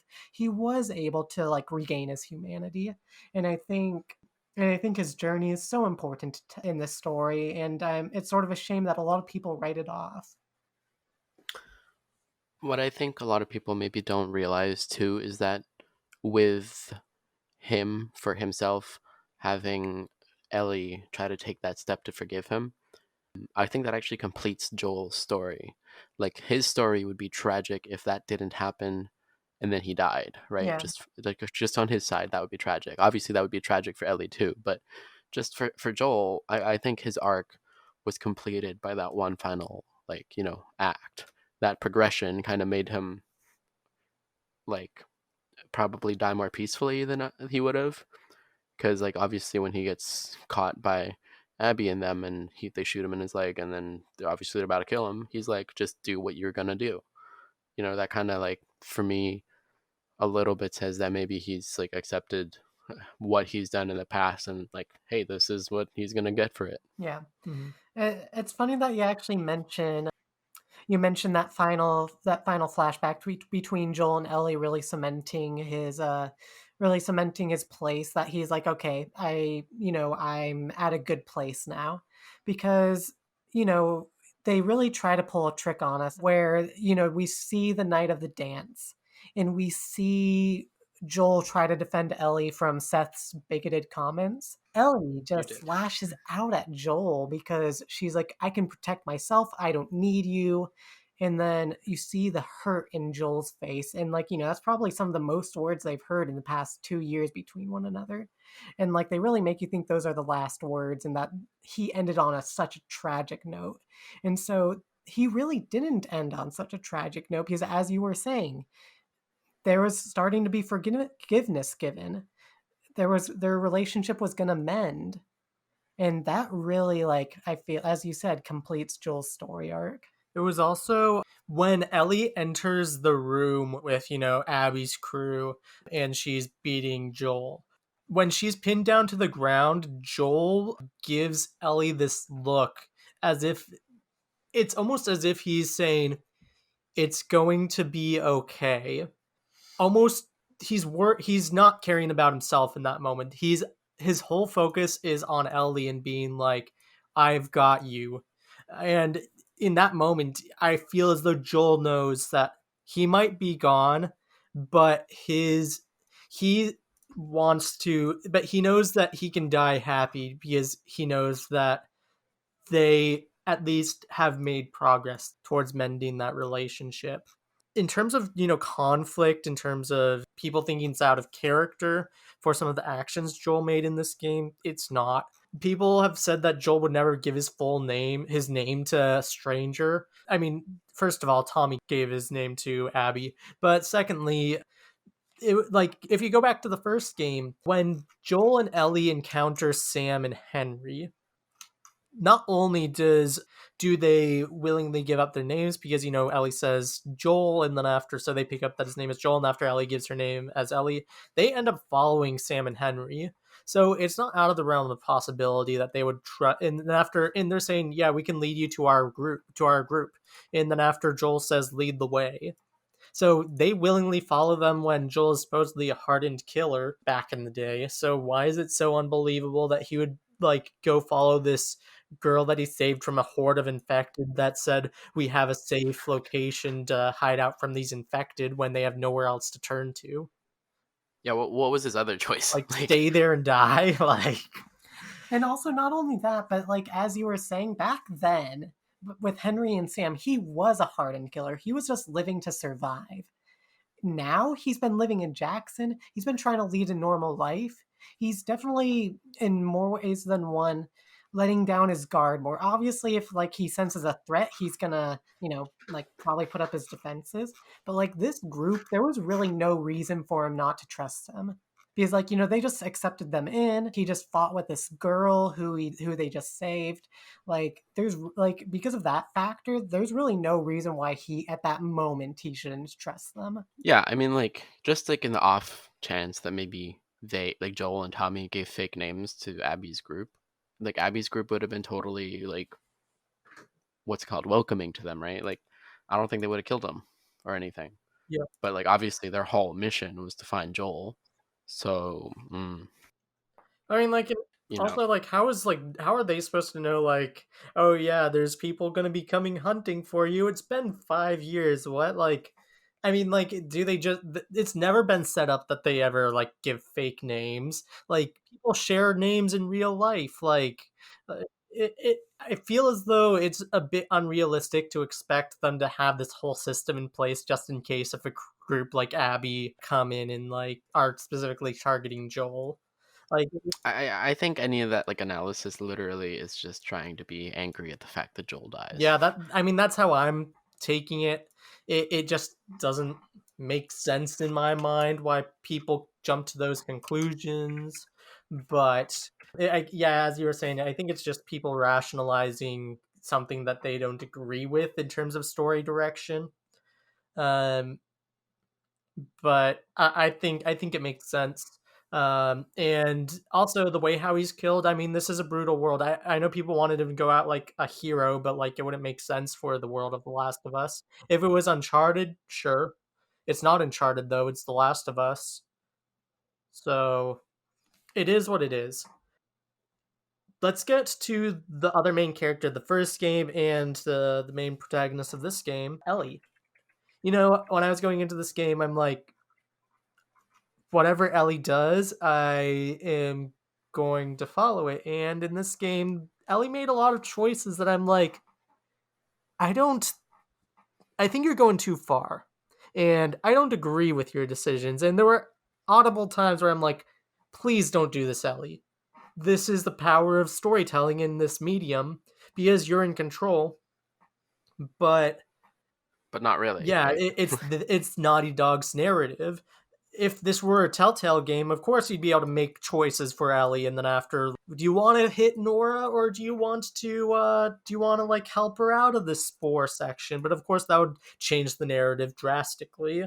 This isn't a Telltale game. This is Naughty Dog's game, their vision, and we're just along for the ride. And of course we have some sort of agency since we're playing as the title characters, but it's this type of immersive storytelling where you're technically in control, but it's sort of like the Indiana Jones ride in Disneyland. If you're sitting in the driver's seat, you have a steering wheel, but you still can't control where it's going. You can turn it as much as you want, but you can't actually change the outcome of the story, which I feel is really powerful within this type of medium because it not only is very immersive, but it challenges the player because it pushes them into that position and forces them to think, in that position, would I actually be doing that? And it forces you to disconnect with the protagonist and actually, like, it just brings up more moral questions, which the first game did at the very end with Joel saving Ellie, took the player's agency away in that sense. And this game does it so much, so beautifully, in my opinion. I agree. I think what I'm about to say is going to be hard to say without mentioning Joel, without mentioning Abby, and without mentioning Dina. So I'm going to be probably referencing all of them in this next statement. But this game really takes you on Ellie's journey and really takes you on Ellie's mindset because we really see the development between Ellie and Joel. How Ellie very much like in the first flashback between her and Joel, we see how much she's trying to believe in like this fantasy that Joel's creating, and is ultimately led to the fact Firefly's liar. Like, she very much still has that doubt in her mind that Joel is a liar. And so we see how Joel's actions affect her in that way. And after eventually, comes to the point where she, runs away to the hospital and she has to learn that fireflies, did in fact try to get the cure from her, but it would cost her her life, and that caused a split between her and Joel. So like we have that reasoning for one action begetting another. We also have obviously one between Abby and Ellie because of Joel's death. It propels Ellie to go into this action to try to get revenge. And despite a lot of people saying like Joel's death made me so angry, it pissed me off, like I think that's the point. You're supposed to be pissed off at Abby. You're supposed to be angry because that is what Ellie is feeling. You're supposed to be in Ellie's shoes in those moments. You're supposed to want to get that revenge. You're supposed to want to do eye for an eye because what Abby did was horrific. Like, it's justified in her own reasons, but it's horrific and it's heartbreaking. So you're supposed to be feeling all those emotions. You aren't supposed to necessarily be crying your eyes out, even though you might be. You're supposed to be angry. You're supposed to be upset. And they really set you in Ellie's shoes in that way. And obviously with Ellie and Dina, there's so much development between them. I can't stress enough how happy I am with how they wrote the relationship. I think it's probably peak representation in terms of woman loving woman a relationship. They really knocked it out of the park. It felt so real, it felt so authentic.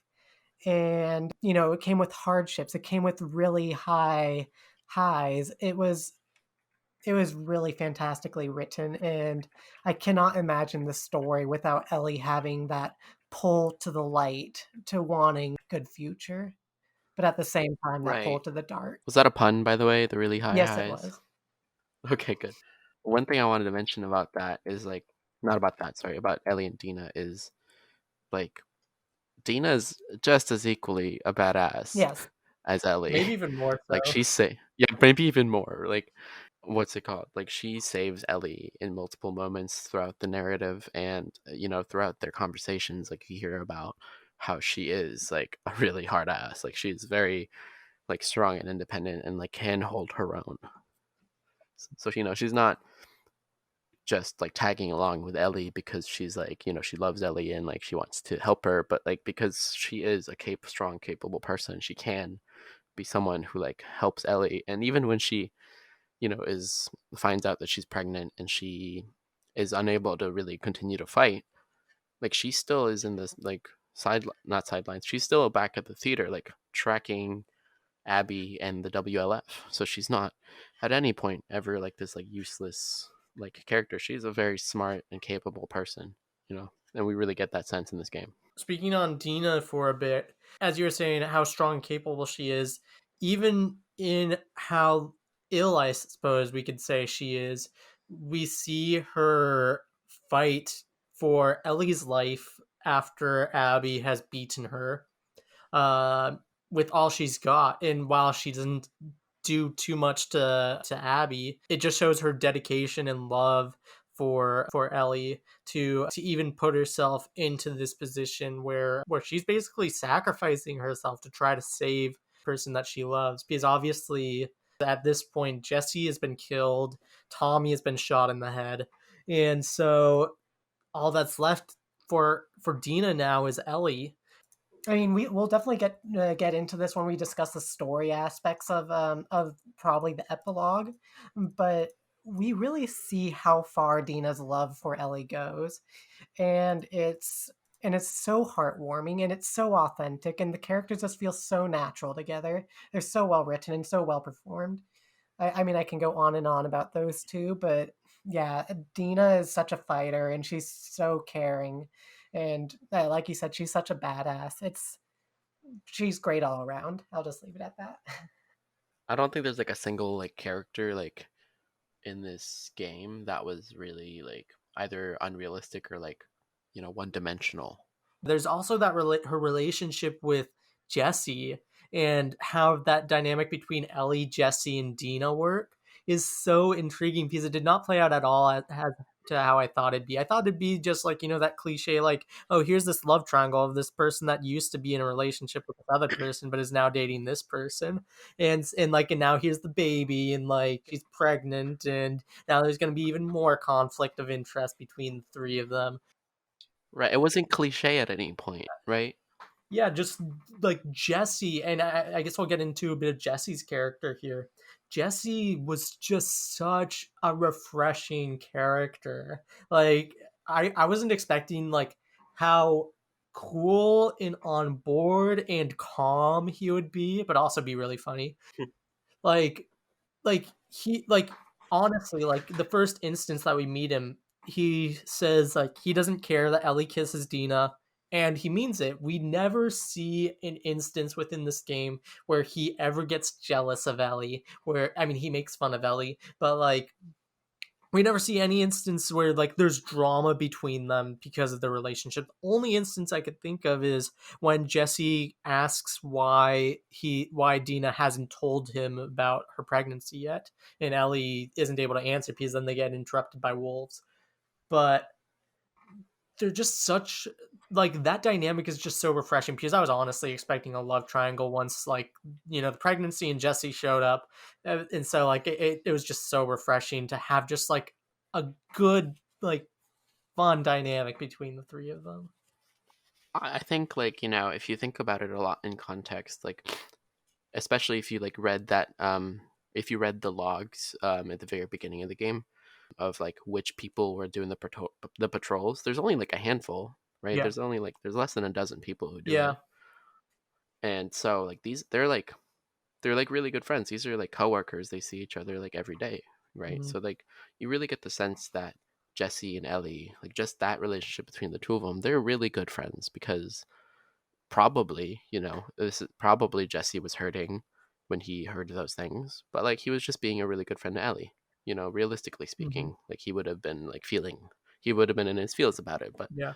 like he was a strong person about it, and he like really kind of showed that like Ellie was really his friend, and that's why he like went to go and like follow Ellie and Dina, because like okay, Mhm. like if he didn't, like now half of their patrol people are like dead probably, and Yeah. like what's he got? Yeah. So like we really get the sense that like they really are a friend group. Mhm. Yeah, and I mean, even get that, like, if you go into the logs of like, when you go into Ellie's history, like the couple years, like flashbacks, Hmm. and you just get to see so many logs of like how Ellie reacts to, like, let's say, like, her girlfriend at the time, Kat, or like her friend group with like Dina and Jesse, and just like all of their interactions, and like even Joel thinking that Jesse had a crush on Ellie. Hmm. That whole interaction was just like, yeah, I just like, they're fully realized. It isn't just like two-dimensional like cutouts of like, oh, here's like a stereotype of like what situation they'd be in right now. Like, they're actually fully realized characters, and they're just really fun to. And it makes sense, right? Because like they're all probably around the same age. Yeah. Like they're probably friends with like all those people who are that Yeah. age in some way. Yeah. And like probably when we see that flashback where Ellie and Joel find the couple that ran away, Ellie probably knew those people. They were probably her Mhm. friends. And like we see that because Joel was kind of just saying, "Oh, the only people who've run away from Jackson are that couple from last year." Yeah. And and Ellie, when she sees the bodies with the backpack, it's like a very different reaction. She's like, "Oh, fuck, that's them." Yeah. It just like, there's so much world building, and so like with so little, and it's just like using every inch to run a mile, Hmm. which Naughty Dog is just so masterful at doing. We talked a lot about this dynamic between Ellie, Dina, and Jesse, but the other character that's really prominent from Jackson in this game is Tommy. And I feel like Tommy is in such an interesting position because he actually isn't in too much of the game. But what we do get of Tommy, and what we hear about Tommy throughout this game, is so interesting. And the journey he takes, I am so like, I honestly want a Tommy 3-day DLC, because I'm so curious as to what his journey was like, what transformed him into the person that we see at the end of the game, because that Tommy is quite different from the Tommy that we get after Joel's death. Because that Tommy was being very protective of Ellie, whereas at the end of the game, it's completely different. Tommy has lost so much. He's lost, obviously, his ability to walk correct, like without assistance. He's lost one of his eyes. Well, at least most of his vision in one of his eyes. He's lost his relationship with Maria. And his brother. And Joel. And so it's so interesting to see how much has changed Tommy from the beginning of this to, because I mean, Even just from the beginning of like the first game, Yeah. because like he's one of the first people we see, besides Joel and Sarah. And like honestly, for me, I was thinking like, fuck, there's no way like Tommy's gonna live. But as it turns out, he lives throughout part two. yeah, after like 3 times he should have died. Yeah, exactly. It's And like, funny you mentioned about from the beginning of part one because, in that game, when he's in the car, he's like, we should stop over, or we should pull over for those people, and he's showing that he's very caring. And Joel's the one that's like, no, we have to just continue riding forward. And, Mm-hmm. he and Joel split during that 20-year gap because he found Joel's acts inhumane. He wanted to join the Fireflies to make the world better. And then afterwards, he still welcomes Joel back into the community later on when he comes back with Ellie. And it's just so interesting to see. He's also very inviting to Abby. He's the one that's very personable with Abby's group when they run into them. And so it's very interesting to see, just as Griffin was saying, after Joel dies, he's the one being very protective of Ellie. He's like even telling Maria to potentially lock her up to stop her from coming. He does not want Ellie to get hurt. But by the end of the Mm-hmm. game, I think he's just so obsessed and has lost so much that he's like, you need to go do this, Ellie. I can't do this. You need to go do this. And it's just Mm-hmm. so interesting to see that journey from literally the beginning of part one, where he's such a different character, where he wants to help as many people as possible, to the end where he's being very selfish, not even putting himself at risk. I mean, I know he physically can't do it, but it's just like he's just so selfish by the end, and it's so cool to see that gigantic character arc for him, which I was not expecting in this game.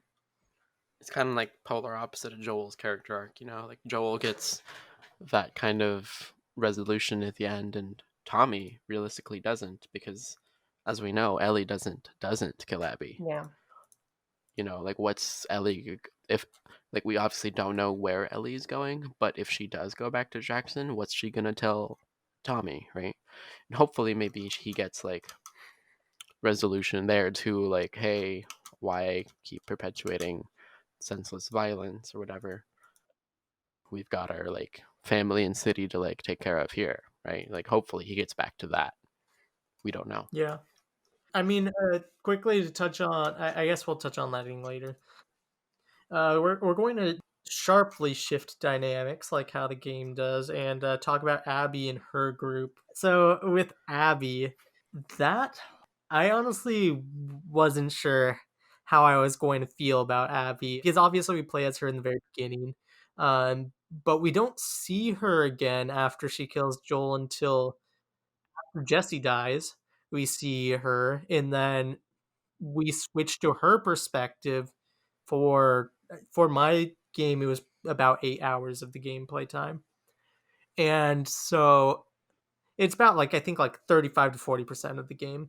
And when I started Abby's section, I honestly was like, I don't think I'm going to enjoy this.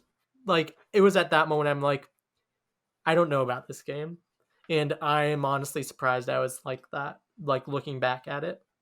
But I was like that. It's interesting because I now look back and I have to judge the story as a whole.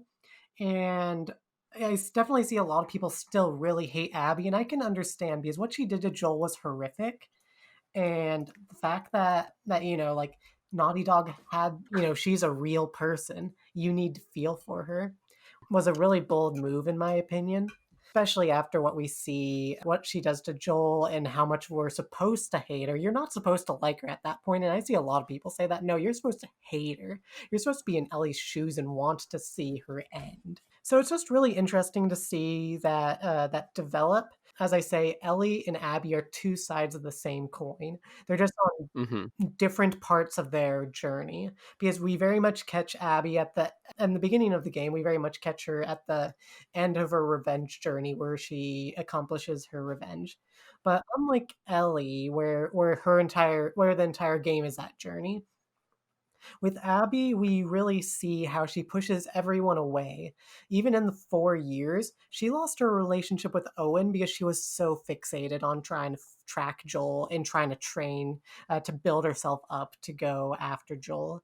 And so we really see the ramifications of her decision, of her obsession, but her obsession of tracking Joel, of killing Joel. And despite all of that, despite pushing everyone away, and despite looking like a monster to like Mel and everyone else, it doesn't help her. she still feels traumatized. She still has the dreams where she opens the door to the hospital operation room and she sees her dad dead, or she sees, like, say, Yara and Lev being hung. And it's like, it isn't until she eventually realizes that for her to find peace, she needs to realize that she has done bad things, that other people have done bad things, but that she can't be constantly looking for the cycle of revenge. She needs to be able to move on. And it's at that moment she finally has the dream where she opens up that operation door and she sees her dad alive. And that's the moment where she overcomes the cycle of hatred for herself. Of course, later on, she runs into Owen and Mel dead, and so that sort of tips her over the edge, as it were. But even then, we do see how she decides to break the cycle of violence. If that's Ellie's decision, then we can talk about that later. But her decision, after Lev begs not to, she decides to end the cycle of violence there. And arguably, obviously, if she killed Dina, there's no way Ellie, I think, would have forgive her for that and like not killed her, Definitely not. right? No.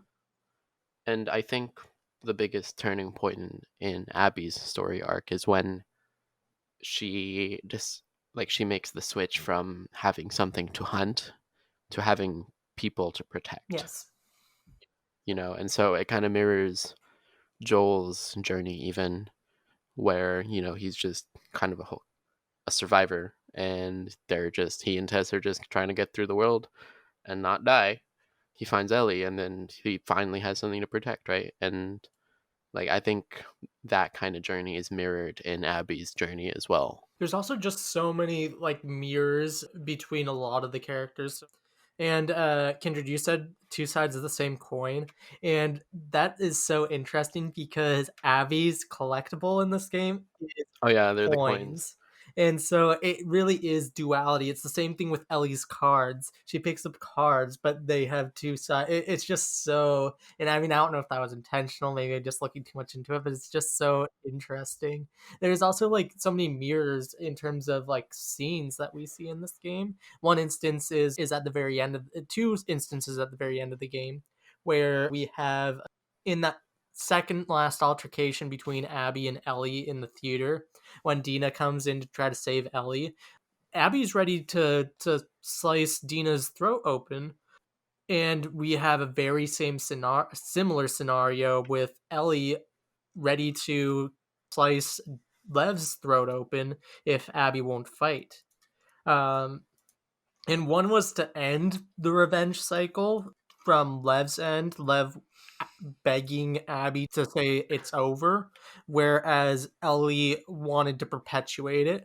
And it's just such an interesting mirror, and there's so many instances like this with like that in this game where we get to see. There's even like Ellie beating on Nora as Abby beat on Joel, and there's just so many interesting like dynamics like that we could really delve into if you really wanted to, but yeah, they're just mirrored so beautifully. Like really quick about Abby's group, her friends. Like I actually, by the end of day 3 Seattle, I like really felt for all of them. Mm-hmm. Because like obviously they all fucking die, and it's like kind of sad. I'm like, oh man, he's the only one left that I know is still alive. Hope he doesn't die. Yeah. And then funny enough, Tommy like shoots him. Yeah. You don't Right. like, how long did it take you to figure out that was Tommy in that section? Because I didn't figure out until after he went over the ledge. Actually, I knew from like the part where there was a sharpshooter. Mm-hmm. I don't exactly know why I did, but I knew that was Tommy. Well, actually, I knew that because like at first when you were playing as Ellie, and then they're talking about the male trespasser that the wolves are following. Mm-hmm. Like we think that's Tommy Yes. when it turns out being Jesse. So I think that second part where we know Manny says it's a trespasser and it's a sharpshooter, and I'm like, oh, that's Yep. Tommy. So I think that was Something really intriguing about that as well. I guess this is going into Tommy a bit, but we have that flashback with the second flashback of Ellie's, which is Ellie and Tommy practicing sharpshooting. And Tommy teaches Ellie to lure infected towards like a specific area by shooting. And that exact same tactic is used in that game, in that moment, Like against you. against you. And it's so intriguing. And just going back and looking at that section, I'm for one, I'm like, how did I not realize that was Tommy? Because that, like, it obviously was Tommy. But like, it's sort of like that sniper section in the first game. You really hate that dude because, like, he's just like constantly yelling like, "Where are you going?" and like, um, and it's just super annoying. But like, it turns it on its head because it's Tommy, and you love Tommy, except for what he does at the end of the game. As you were talking about Abby's friend group, yeah, it's just so sad because they're gonna die. Mel's going to die. Owen's going to die. Um, I mean, the only character, as you said, we don't know is Manny. And he's like the weeb. Yeah. And he gets taken out, as I was saying about mirrors. He and Jesse get taken out in the exact same way. Exact same way, yeah. And it's just because of the ramifications of somebody else's actions. Like, it's not it's not Manny's fault that he died. It's just because he was there to help out Abby, same way as Jesse. Jesse had no business to be there. He was there because he was helping out Ellie, his friend, and he dies for it. And it's the ramifications of Abby's decisions. It's the ramifications of Ellie's decisions, and it's just so beautifully written. We haven't talked about Yara and Lev. Kindred, I feel you're probably most apt to talk, especially about Lev. But to specifically mention Yara, I was actually expecting to have a tiny bit bigger of a role in this game. But I feel as though what we did get, I sort of feel like our whole day 2 as Abby was sort of a waste, though. Because the whole point of going to the hospital as Abby was to, get the supplies for Yara's arm. And then after she dies. So it's like, we just fought that giant rat king for nothing. Yeah, I mean, like, that's not to say that definitely Yara helps you get to Seraphite Island. I think it's really cool to see. I'm going to probably be talking about both Yara and Lev in this specific section, but it's really cool to see Yara's development because, again, it's another example of a cycle of hatred where that she breaks. Yeah, that she herself breaks, where she didn't understand Lev. She even says she hit him, I think, and it was like, wow, like, but now, like, we see her and she seems like such a supportive sister, and she's even going out on the run with Lev, betraying her cult, betraying the family, saying, like, even betraying her own mother. And she's the one saying to Lev, don't go to their mom, because Yeah. she knows that she's going to try to kill Lev. Yeah. Right? And I think actually, as a counterpoint to the day 2 thing, I think if Abby didn't go through that whole kind of ordeal of really trying to get the supplies, fight the rat gang, and like get the supplies to do the amputation correctly, that I think that whole sequence actually just strengthens her relationship with Lev too in the end, even though it's Yara they're trying to save. Because like after that, then Abby goes with Yara to try to save Lev, and like Abby, I think, takes on like the sister role for Yara, because obviously Abby just she just went through hell to like save Yara, and then Yara dies. So now Abby's like, oh shit, like Lev's my people. Yeah.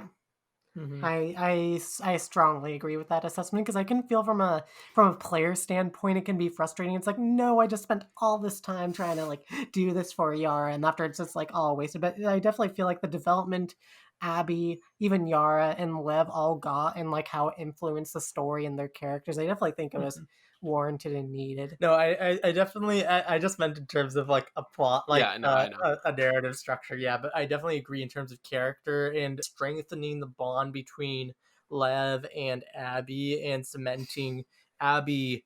Abby needed this to, I guess, redeem herself for herself, to allow herself to move on from this constant nightmare that she's been living for the last 5 years. And I feel as though having this journey, even though Yara does end up dying, to help Lev, because Lev was a Seraphite and Abby was a wolf, and there is a whole cycle of revenge and violence and stuff between the wolves and the Seraphites, but they're able to break out of that. I've said this before, but Lev is the heart of the story.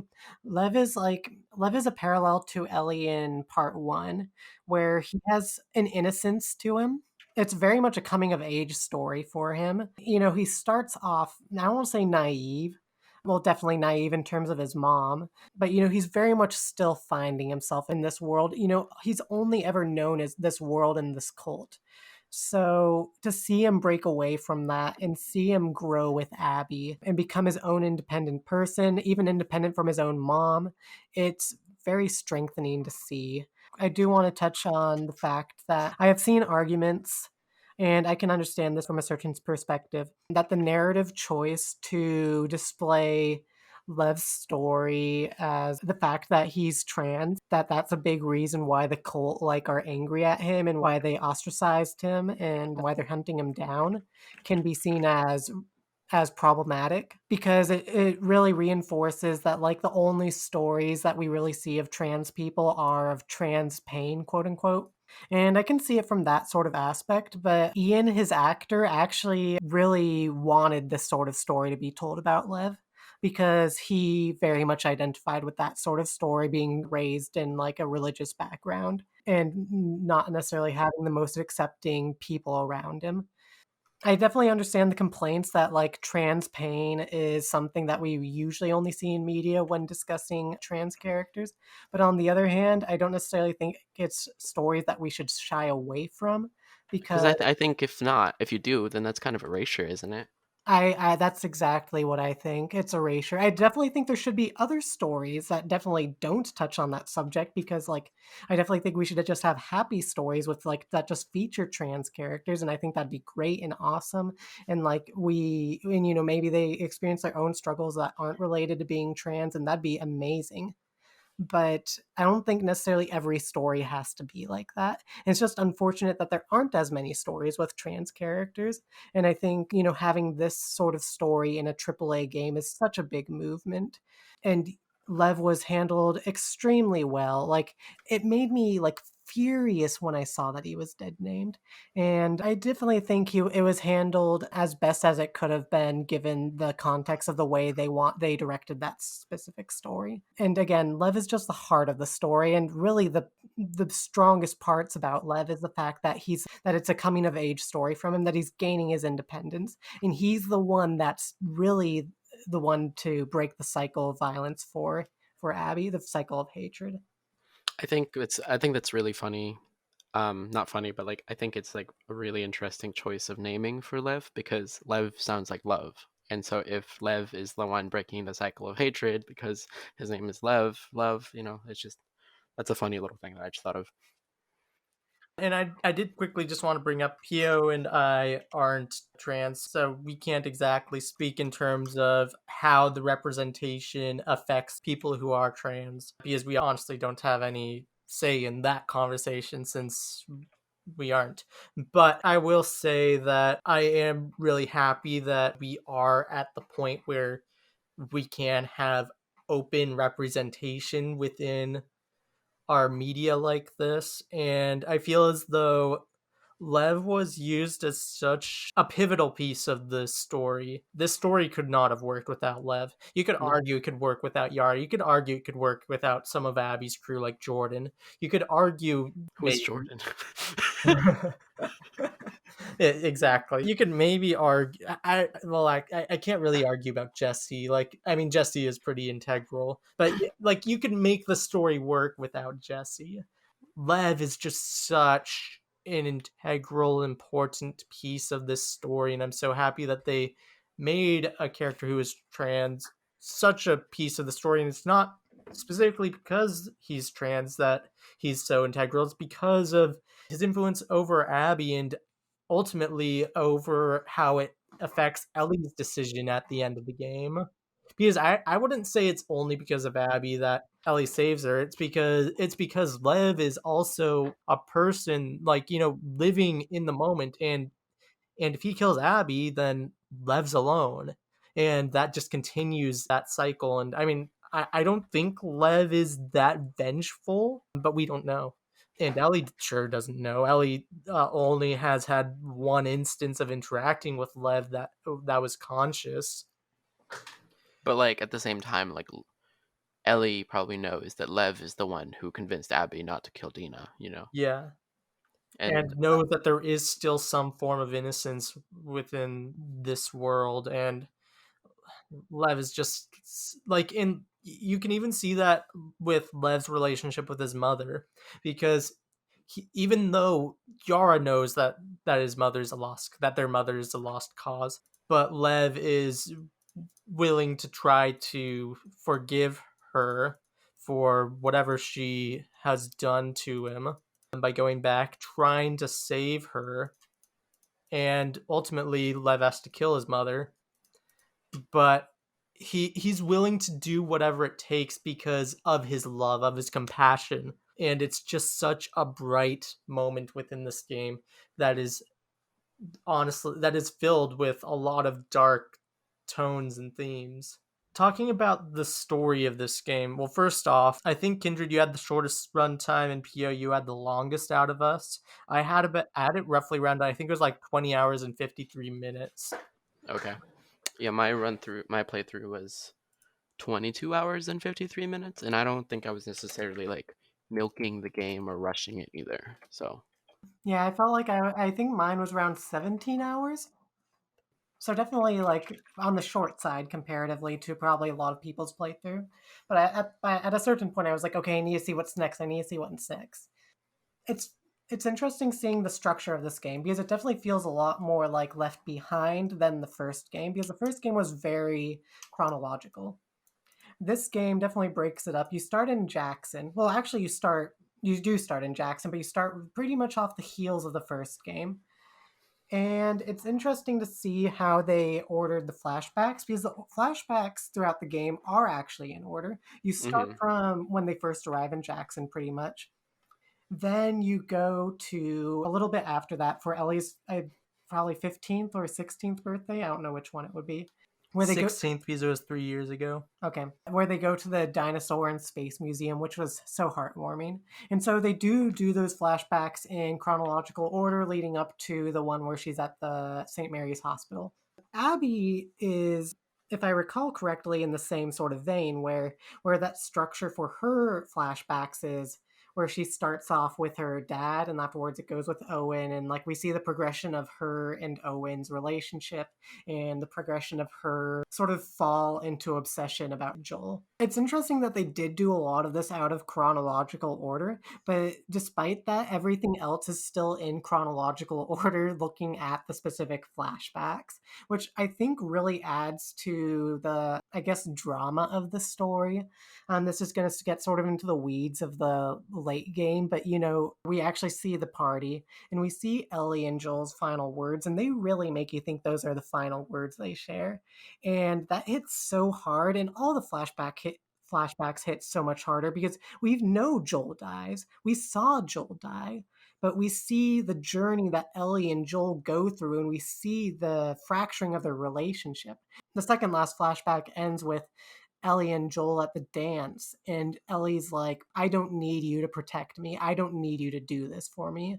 After you just see the heartbreak in Joel's eyes, and that really only worked because of how they structured the game, in my opinion. If they did that scene before Joel died, I don't think I would have gotten the same reaction. Right. I think something masterful that like narratively Naughty Dog has done here is a reversal of the concept of dramatic irony, wherein, in dramatic irony, it's where we as the audience know something that the characters don't. But here, we've got the opposite. We've got something that Ellie knows that we don't, and we have to figure it out as we go. Like we don't know throughout 90% of the game whether she and Joel patched it up. And we Yeah. don't know, like through half the game, we don't even know if she knows what Joel did. You know, so it's that kind of reversal of the dramatic irony, which I think is just so powerful playing through the game. And it just makes each beat that they deliver hit that much harder, just the way how it's delivered. Because definitely if it was delivered linearly, it wouldn't be the same, in my opinion. And that's also, this is a little bit off tangent, that also makes me really curious to see how they end up doing that for the HBO show. Because if they decide to just do everything linearly, I don't think it'll hit the same, if they even follow the same structure in terms of story and plot and stuff. But I digress. I think that the editing in this was done particularly well. I think by following Ellie's journey and after switching to Abby's journey, and after actually having to fight Ellie as Abby in the theater, after following Abby's journey, while the player might not still be on Abby's side in that scenario, they understand why Abby is doing this. Abby has watched all of her friends die due to Ellie's actions, and I feel as though playing through Abby's side, you realize just how, I guess, not in the right that Ellie is. Of course, there will be people that will be like, Ellie can do no wrong, Joel can do no wrong, and won't be able to empathize with Abby and her decisions. But I feel as though this is, I honestly want to say, masterclass storytelling in a way where they're able to really be like, the protagonist that you've been following, that is not the good guy. While this other person might not be good at either, you need to realize that there are no good people in this world. And I understand that people love these characters and want them to be good, but they're complex, they're flawed. And I honestly feel like the editing and how this was put together really makes that point come across. No, yeah, I definitely agree that like the editing, like the story structure I have no complaints about how it was written. Like I have very few complaints about this game, but least of all about its structure and the story. It's just cannot be stated enough how well they did there. I want to talk a little bit more about like the themes of the duality, and obviously we've talked about it like throughout. But some really interesting stuff is like as you progress through Seattle day 1, 2, and 3 as Ellie, it gets there's more and more rain, right? And the storm is drawing closer, and like the approach to the climax as Ellie when you're on the boat trying to get to the aquarium, it's like an apocalyptic like storm almost, right? Like there's these massive waves and you're like trying to like get to this like climactic scene of like she tries to kill Abby, and we know that doesn't happen obviously, but that's the climax of the day 3 for Ellie. Meanwhile, on the other hand, we've got the complete opposite for Abby's journey, because day 3 is as Abby, you're going through this hell of like fire and shooting and war. So it's pretty interesting how they did that. Like the duality theme just runs really powerfully, Yeah, throughout the whole game. I agree. I actually have something to add on that, but I'm just going to bounce back a little bit to the story structure. My Hmm. one complaint, which I have said probably multiple times to Griffin, is a pacing related issue where I feel like day 1 with Abby went on for too long.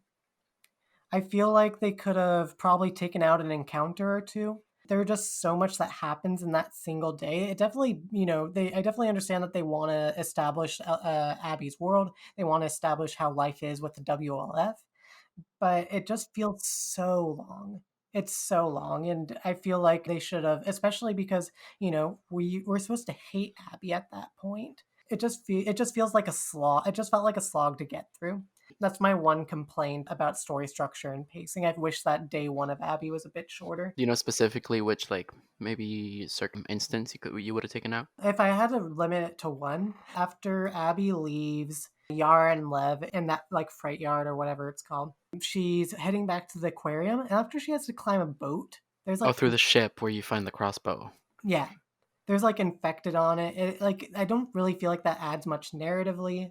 She could have just returned to the aquarium and met with Owen, especially because you just had a hellish day with the Seraphites and like all this stuff. It was a very long day for Abby, so I don't really feel like that added too much. If I had to choose one specific sequence, besides grabbing the crossbow. Yeah, I would take out the boat section, and I would also take out one of the sections very early on when you're with Manny and Mel and Alice.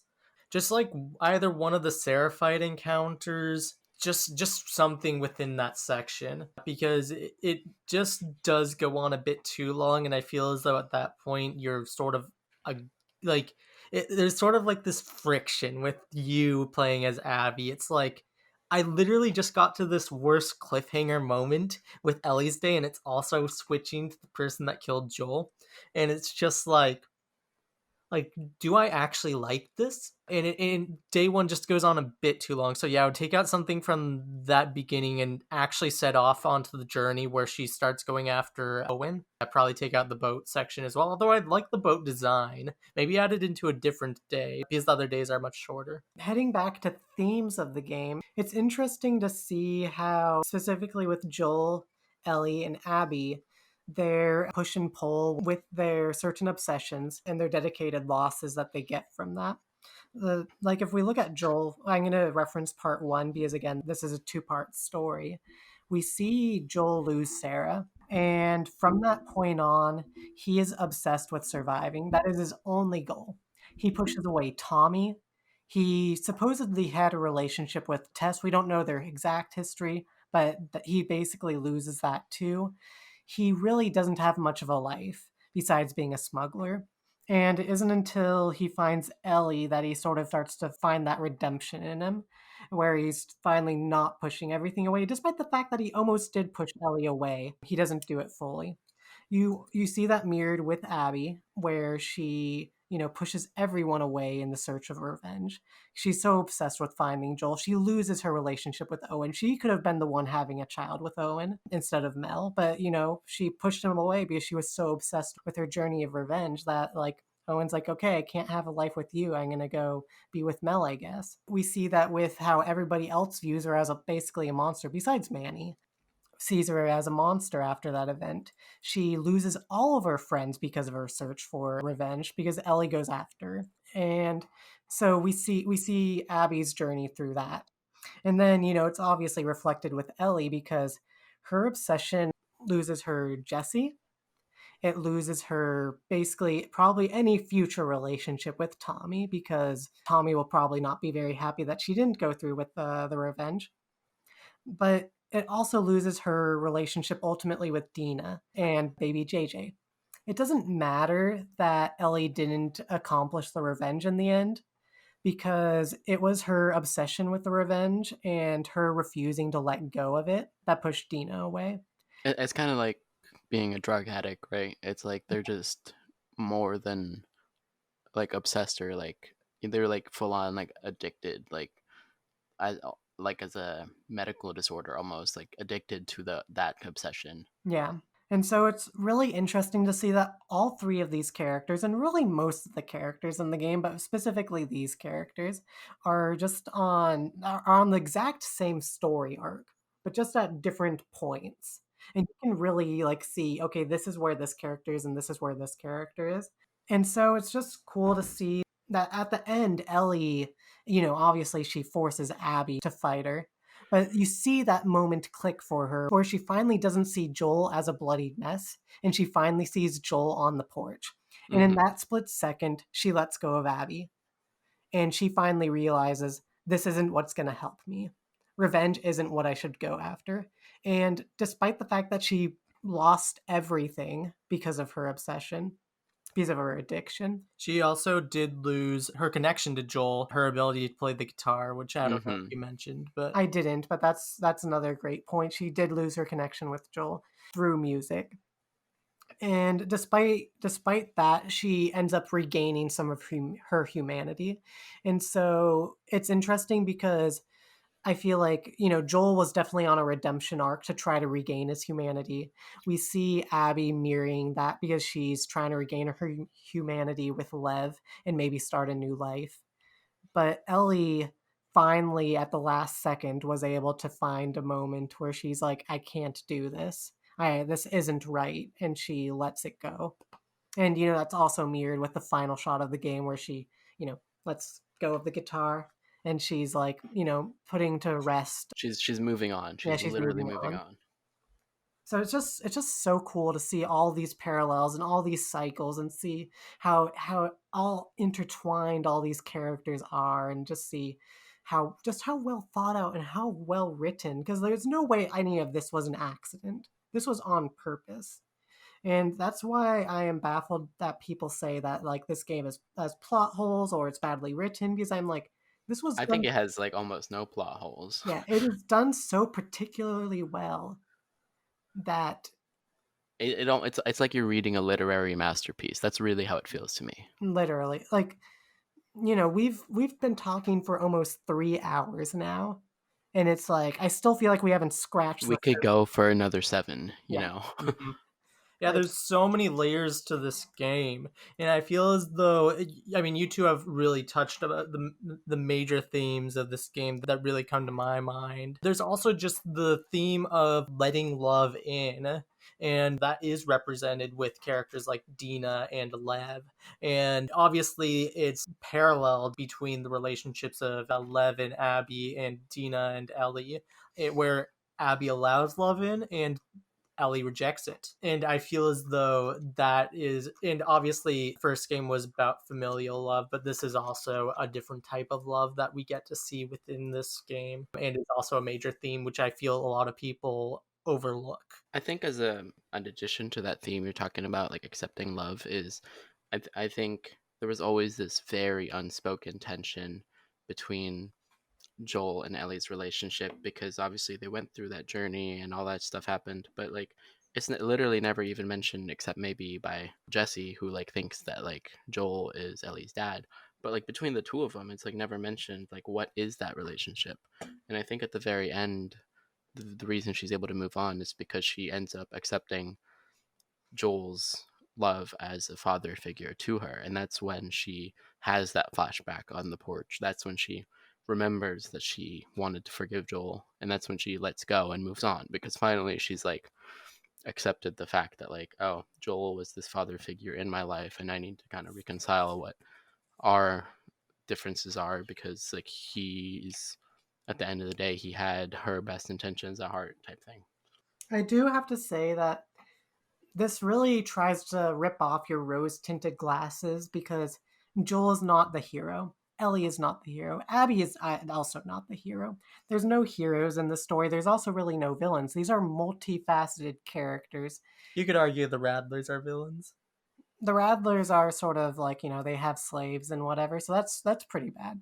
Yeah, they're unambiguously like morally bad. But with that said, there's really no heroes or, besides the Rattlers, villains in this story, and you really have to allow yourself to be open-minded to that, because if you don't and you just want to see, because you know the first game is very much a journey between Ellie and Joel, and we very much follow their story and they very much are the protagonists of the story. If you aren't open to the fact that these characters are going to be deconstructed in this way, the fact that they aren't heroes, the fact that they can do very problematic things, the fact that very problematic things can happen to them, I can understand why you'd be very resistant. It's definitely like a multi-dimensional game, and if you treat it like it's a one-dimensional game, you'll just be like wrong. You know, like if I wanted to read um like Ulysses by James Joyce or something, and I treated it like it was, you know, a children's book, I'm not going to understand what the book is because it's a really complicated book. In the same way, I'm not saying like, you know, understanding the themes and like story of The Last of Us Part 2 is like a, like, you know, super difficult in terms of analysis, but like if you don't kind of let go of that this is just a game, like if you don't let go of the fact that this is more than a game that you just play, this is like a story to experience and to analyze and to really think about, then you're not going to enjoy it like as much as you should. You have to play it kind of analyzing the game and the story and like these characters. Like, I feel like there's no other way to play it. I do also want to say that this game is there's probably others that I haven't played, but this game is the one that has made me think the most about it, like, you know, question its morals, question its themes, like really just try to digest. I've never really felt an experience like this game before. It's truly unique, and and it really shows the power of the medium. Yeah, I think it's definitely one of the biggest steps forward into the kind of realm of video games as art and Mhm. as literature. Obviously, there's been many games in the past that have touched upon that, but like I think this is the biggest like leap forward that we've seen. Yeah. Because I always use this example, like Journey. It was like a very spiritual experience for me playing that game. It's one of my top games of all time. And like, it's a very different game from Last of Us. It's very short. There's really no combat in it. You just basically walk around as like this cloth creature. There's no spoken words. It is really almost a spiritual experience, that game. This is different, but very moving in a very different way. And it really does show the power of this medium, and it's one of the most powerful pieces of media I've actually ever consumed, I feel like, which says a lot because I didn't really ever expect a game to be like that.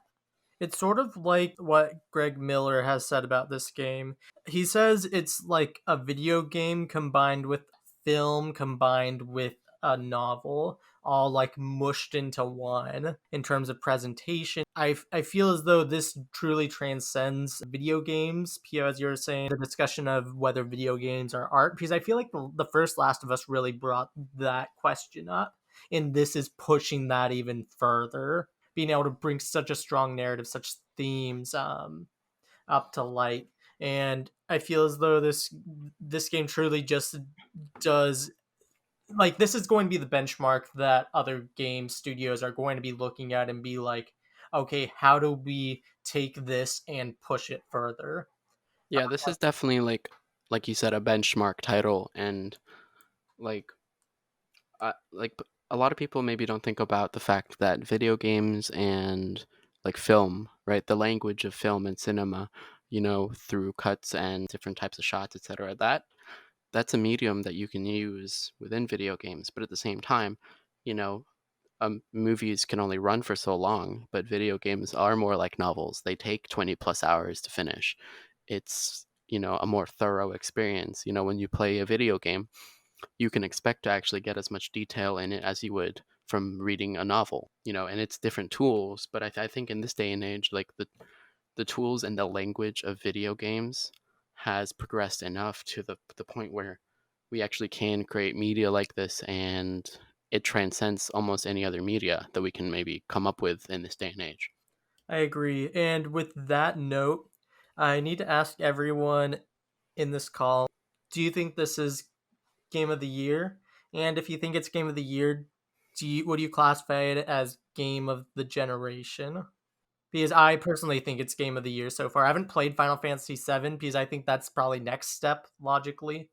I don't think, from at least from what I've absorbed. Of course, I haven't played it. I plan on playing it soon, but I just don't see how anything can beat it. Whenever talking about game of the year or anything like that, it's very personal because everybody's not going to have the same opinion as you. Because, there's definitely going to be people who hate this game for whatever reason. And so obviously this would not be a game of the year for them. I've had this push and pull, not with game of the year, not necessarily even game of the generation, but my favorite game of all time. It might be too early to say that. I'm definitely want to sit on it. It's definitely currently beating out the first Last of Us, and that's in my top three. And honestly, like my top three is always in fluctuation. So it's like, but it clearly beats out the first Last of Us. So like game of the year, I don't have really any doubts that there will be no other game that can touch this game for me personally. Game of the generation, I haven't played a game that has touched me like this generation. So that's sort of my answer on that. I think probably game of the year is a no-brainer just because of like the masterful execution of this game, right? Mhm. And again, just like The Last of Us Part 1, this game is coming out like on the heels of the next gen. So it's really trying to push this console to its limits. And obviously seeing that like, some base PS4s can't even run it fully or like without frame rate drops constantly, then that is the case. It is really actually pushing the console to its like absolute limits. Game of the generation for PS4 exclusives, probably is for me because like I'm not even done with Final Fantasy VII remake yet, and it just honestly, based on the fact that that game is like going to be multiple games, or that story is Mhm. going to be told in multiple games, that kind of like tells me like The Last of Us Part 2 probably beats it out. I will say that one of the games that it's not a PS4 exclusive, but it has like made me kind of like think about a narrative in a very similar way is Red Dead Redemption 2. That game has like so much moral ambiguity within it that I really strongly suggest playing it. It is a very, very, very long game, and it is obviously like a fully open world, right? Mm-hmm. So the narrative is told in a very different way, but I think that game is like also for me in the running for at least like top 2 or 3 of Mm-hmm. the generation. For me, it also blows the first game out of the water, which was my game of the generation for the last gen. Because gameplay wise, it utterly destroys the first game. Story wise, I think it's at least on par, if not superior. If The Last of Us was a game that was made today and it encompassed part 1 and part 2, would you still think of that? Well, I mean, if it was one singular game that had part one and part two, Like built within the world of part 2, like if the whole narrative was told within the lens of part 2, like if would part 1 in any way kind of stick out to you as like inferior? no, because honestly, I feel as though the stories, like the more I think about it, the more they just bleed into one another and just continue to flow from part one to part two. So Hmm. honestly, I honestly think that they're on the same level. The gameplay itself is just so much smoother in part two that I feel like it blows it out of the water in terms of that aspect. I think probably too in terms of like themes Mm-hmm. and narrative like Yeah. storytelling power. Last Hmm. part 2 probably beats it out. Yeah. I just kind of wanted to raise that question. I also want to, I mean, like, this is not a knock on part one at all, but I also, comparatively to part two, I don't necessarily feel like you can have as in depth discussions with part one. I feel like it's also a bit more simple of a story. Not that simple stories are bad, but you aren't able to dig as deep, and it was still very profound in its own way, especially compared to other video games. But for me personally, part two definitely affected me far far more than part one did. Granted, part one still was like revolutionary for me, so don't And get me like, and wrong. yeah, and like part one is still like top three. Yeah, like Like, don't get me wrong there. I think probably actually the more I think about it, part 1 and part 2 shine equally for me because like without part 1, part 2 isn't as good. And for example, if you told the whole Yes. story in that whole intense like storytelling lens throughout the whole game, like if you throughout the whole story from part 1 to part 2, it wouldn't make much sense. Like part 1 has to be, you know, slightly lighter than its like second part because it sets up for that like violence that like is about to occur. So I think actually that like it's really really really hard to differentiate the two in terms of like what I think about them. I feel like they are really part of the same thing. You know, it's kind of like playing or watching, for example, Lord of the Rings, and like you watch like the first movie, and it's like much much lighter than part 2 and part 3 because it has to be. yeah. I just want to bring up a couple games really quickly just to gauge how we like react. So these are the potential games I think could be up for Game of the Year. Obviously, besides Last of Us Part 2, we don't know the quality of some of these games since they haven't come out yet, but I'll just name a few. So first off, there's one of the biggest games this year before Last of Us Part 2 outsold it is Animal Crossing New Horizons. Completely different game, but it's still, I know for a lot of people, their favorite game of the year. I personally don't think Animal Crossing New Horizons is, even though I play it daily, I don't think it's going to even be in the running. While it has great innovation from previous Animal Crossing games, there's still a lot of quality of life issues I'm running into, especially as you get further and further into the development of your island, that I feel like hold it back from being a Game of the Year contender. But you both have played it. How do you feel like? Do you think it even has a chance? It's such a weird comparison because Nintendo games, I've said this before, but Nintendo games have a certain like quality stamp that Nintendo puts on each game, making like, this game is good. But at the same time, there are outliers like say Breath of the Wild and Mario Odyssey and things like that. But a lot of times like they definitely innovate, and they especially innovated in Animal Crossing New Horizons, but it also feels like there were just obvious features that could have made the game so much better, so much more seamless, that were just like not included for some reason. And it baffles my mind when I think about that. It really sort of killed my enjoyment on a lot of things in terms of that game. Trust, I really loved the game, but it was like I think there's a lot of things that they didn't implement in the game, or they didn't like really like address from previous games, that really sort of hold it back from like being a serious contender in my eyes, despite how popular it is. I think the biggest thing that like makes it even a contender is like its context within the world. Like Yeah. pandemic hit, lockdown hit, everybody's playing Animal Crossing. If that weren't the case, I don't think Animal Crossing would be in the running, you know? And if it did maybe actually fix those issues, especially since it's a multi-generational game. There have been multiple titles in the Animal Crossing series. If there's things that they haven't fixed from like games in the past, then like, I think that to me kind of like takes it out of the running because between part 1 and part 2 of Last of Us, they just kind of fixed everything. Yeah, there's of course Final Fantasy VII Remake. We brought up a tiny bit. Pio, you're the only one that's played. But One is thing there I'll anything else? say about it is I think it would be in the running in some way because I feel like this like the system for that game is something that Square Enix has been working to try to perfect for like many titles now. Like I feel like this game is what games like Final Fantasy 15 and like Kingdom Hearts 3 kind of wanted to be, and I feel this game just plays so much smoother than those games do. So like gameplay wise, I think it's like the natural next evolution for the JRPG, which is something that Square Enix has been trying to struggle with in the past because obviously they like pioneered the JRPG thing with like, games like Chrono Trigger, the Final Fantasy series in general. And now we're at a point where like turn-based JRPGs just aren't, you know, in vogue necessarily. Mhm. So Yeah. they've been trying to figure out what direction to take that in, and this like that game is like gorgeous, by the way. Like I'm excited to like have you guys start playing that game.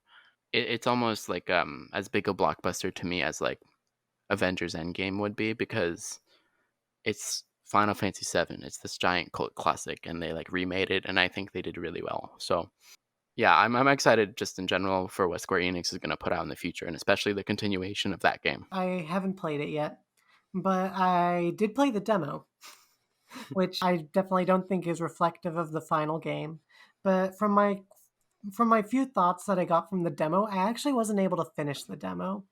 And that's because I'm very particular about gameplay, and for me personally, the gameplay didn't work. I'm not saying that like it won't work, it doesn't work for everyone, especially as you just described, Pio, like you really felt like it's like how the JRPG genre should feel. But for me personally, I really loved Final Fantasy 15 and Kingdom Hearts 3, and it's so weird that I didn't end up really liking the combat in Final Fantasy VII Remake, at least in the demo. Again, it could be maybe different in the final game. So that's just where sort of I stand, and that's just my personal stance. But so far, that's what's holding me back. But I'm not saying that other people can't like it, and it very may well be some people's game of the year. So I'm going to be quickly discussing a couple games that, well, we aren't really going to be discussing. It's just basically going to be a yes or no because I really don't want to discuss about them since the games haven't launched.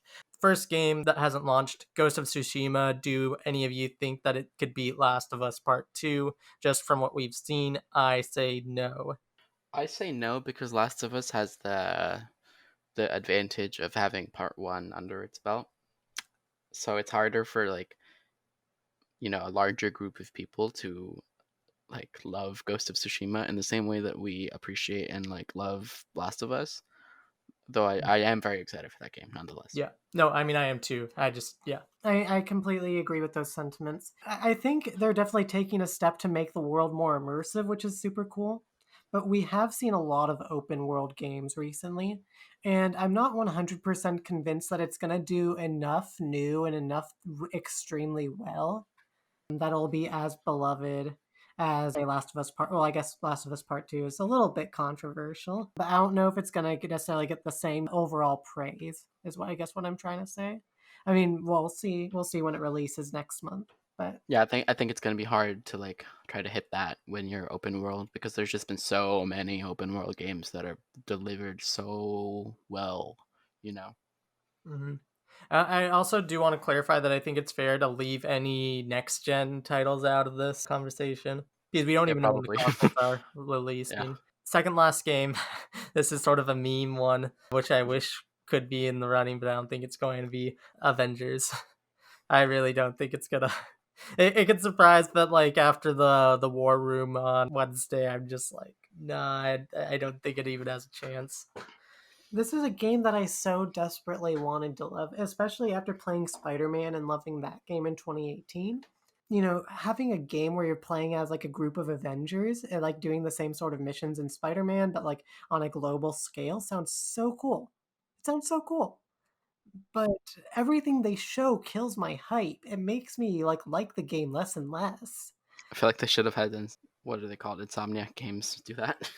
Yeah. Yeah, but then we wouldn't be getting Miles Morales on PS5. Yeah, true. So I guess it's three no's. Lastly, it's not going to be available for Game Awards because it's releasing right after, but it is the, I guess, main contender for Game of the Year since it still releases in 2020, which is Cyberpunk. I mean, to be honest, from the gameplay and stuff that was released yesterday as of recording this, I personally think Last of Us Part 2 beats it. Of course, I'm not the biggest fan of first person shooters. Like I like it, but like it's not like my preferred I prefer third person action games. I understand CDPR is like really a beloved studio, but I just don't see the hype that everyone else is seeing. I literally know it's like almost nothing about that game, and like I heard it's getting a Netflix series. Is that right? Yeah, it's getting like a Netflix anime series. Right, so it's getting an animated series, and I'm like really surprised about that because there's so much hype in this game. I'm also kind of excited for it because I would like to play it when it comes out, but at the same time, I hope it doesn't go through the same thing that No Man's Sky kind of went through, where it builds all this hype and then it flops. You know? Mhm. Yeah, because I mean, like, even from what I've heard from people that played it on Thursday, they're saying that there's still like a lot of glitches. There's like a lot of repetitive missions, and I'm just like, and there's a bunch of content, a bunch of hours in that game, but I'm like, is it going to get really repetitive over like if it's like 100, 200 hours of investing my time into this game? So I'm really curious to see how that Fallout goes. It's such a dynamic because the fact that it's in this cyberpunk world and that your characters constantly augmenting themselves and like their deep customization is so cool and so fascinating, and it makes me like really want to try out the game because I love a good character customization. But as you were saying, I'm not a big fan of first person shooters. I'll play them, but they aren't really my style. But so far from what I've seen and from what I've heard, like you were saying, a lot of missions get sort of repetitive. It seems like there isn't actually all that much combat, at least early on in the game. It's a lot of talking and like sort of going around the world. The world seems very dense and the world seems very big and very well made. And I think in that aspect, it's going to be really big technological feat for an open world game. It's probably something that we haven't seen before, which is going to be super cool. Yeah, I But think it's gonna be probably like a better open world first person game than like the recent Fallout games have been. yeah, I definitely think in that sort of aspect, like as we were sort of saying for Ghost of Tsushima, it might actually have the ability to try to transcend the Like the open world genre. genre.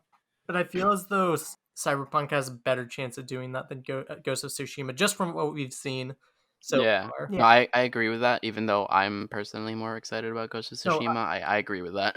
I agree, and I agree with you, PO. I'm actually more excited for Ghost of Tsushima than I am for Cyberpunk. Although I'm looking forward to both games.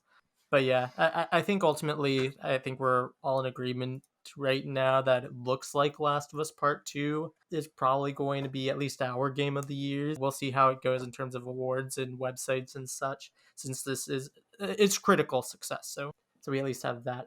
Quickly, because I don't want to talk too much more.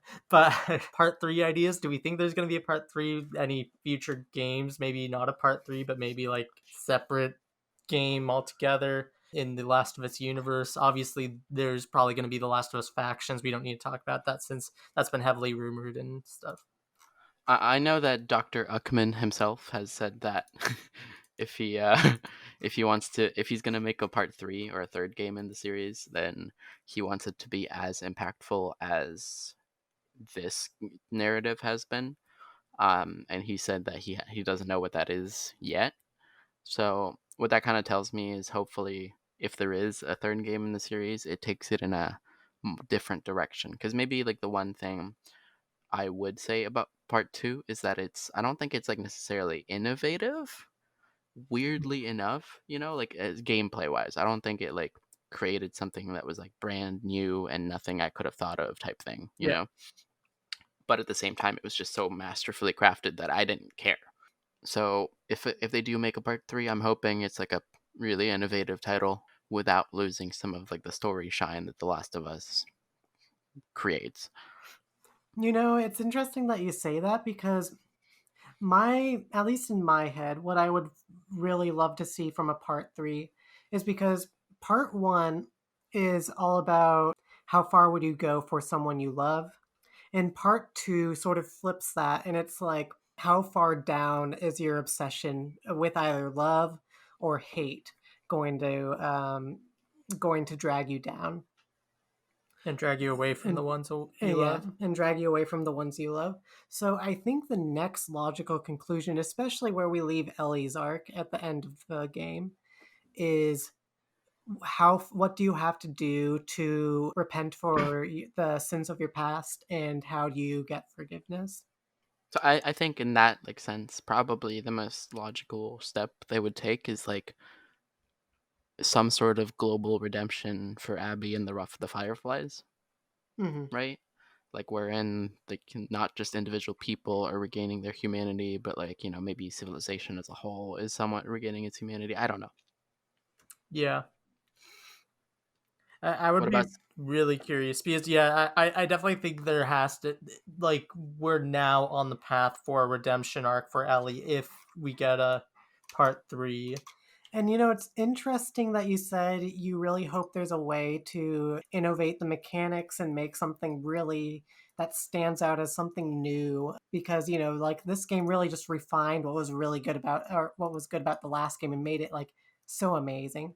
But in terms of gameplay mechanics, if it were to take on a story about redemption and a story about forgiveness and a story about becoming a better person, I feel like they could really sort of lean into that, where in part 2 they very much lean into the fact that like if you kill someone, they're going to scream out somebody else is going to scream out their name, and you're going to feel that like they lost to someone. I think it would be really cool if there was some sort of mechanic. This is not going to be balanced in any way, so like whatever, but like there could be a mechanic where Ellie could choose not to fight people, and then almost, I don't want to say talk no just to, Naruto talks yeah, them out of it?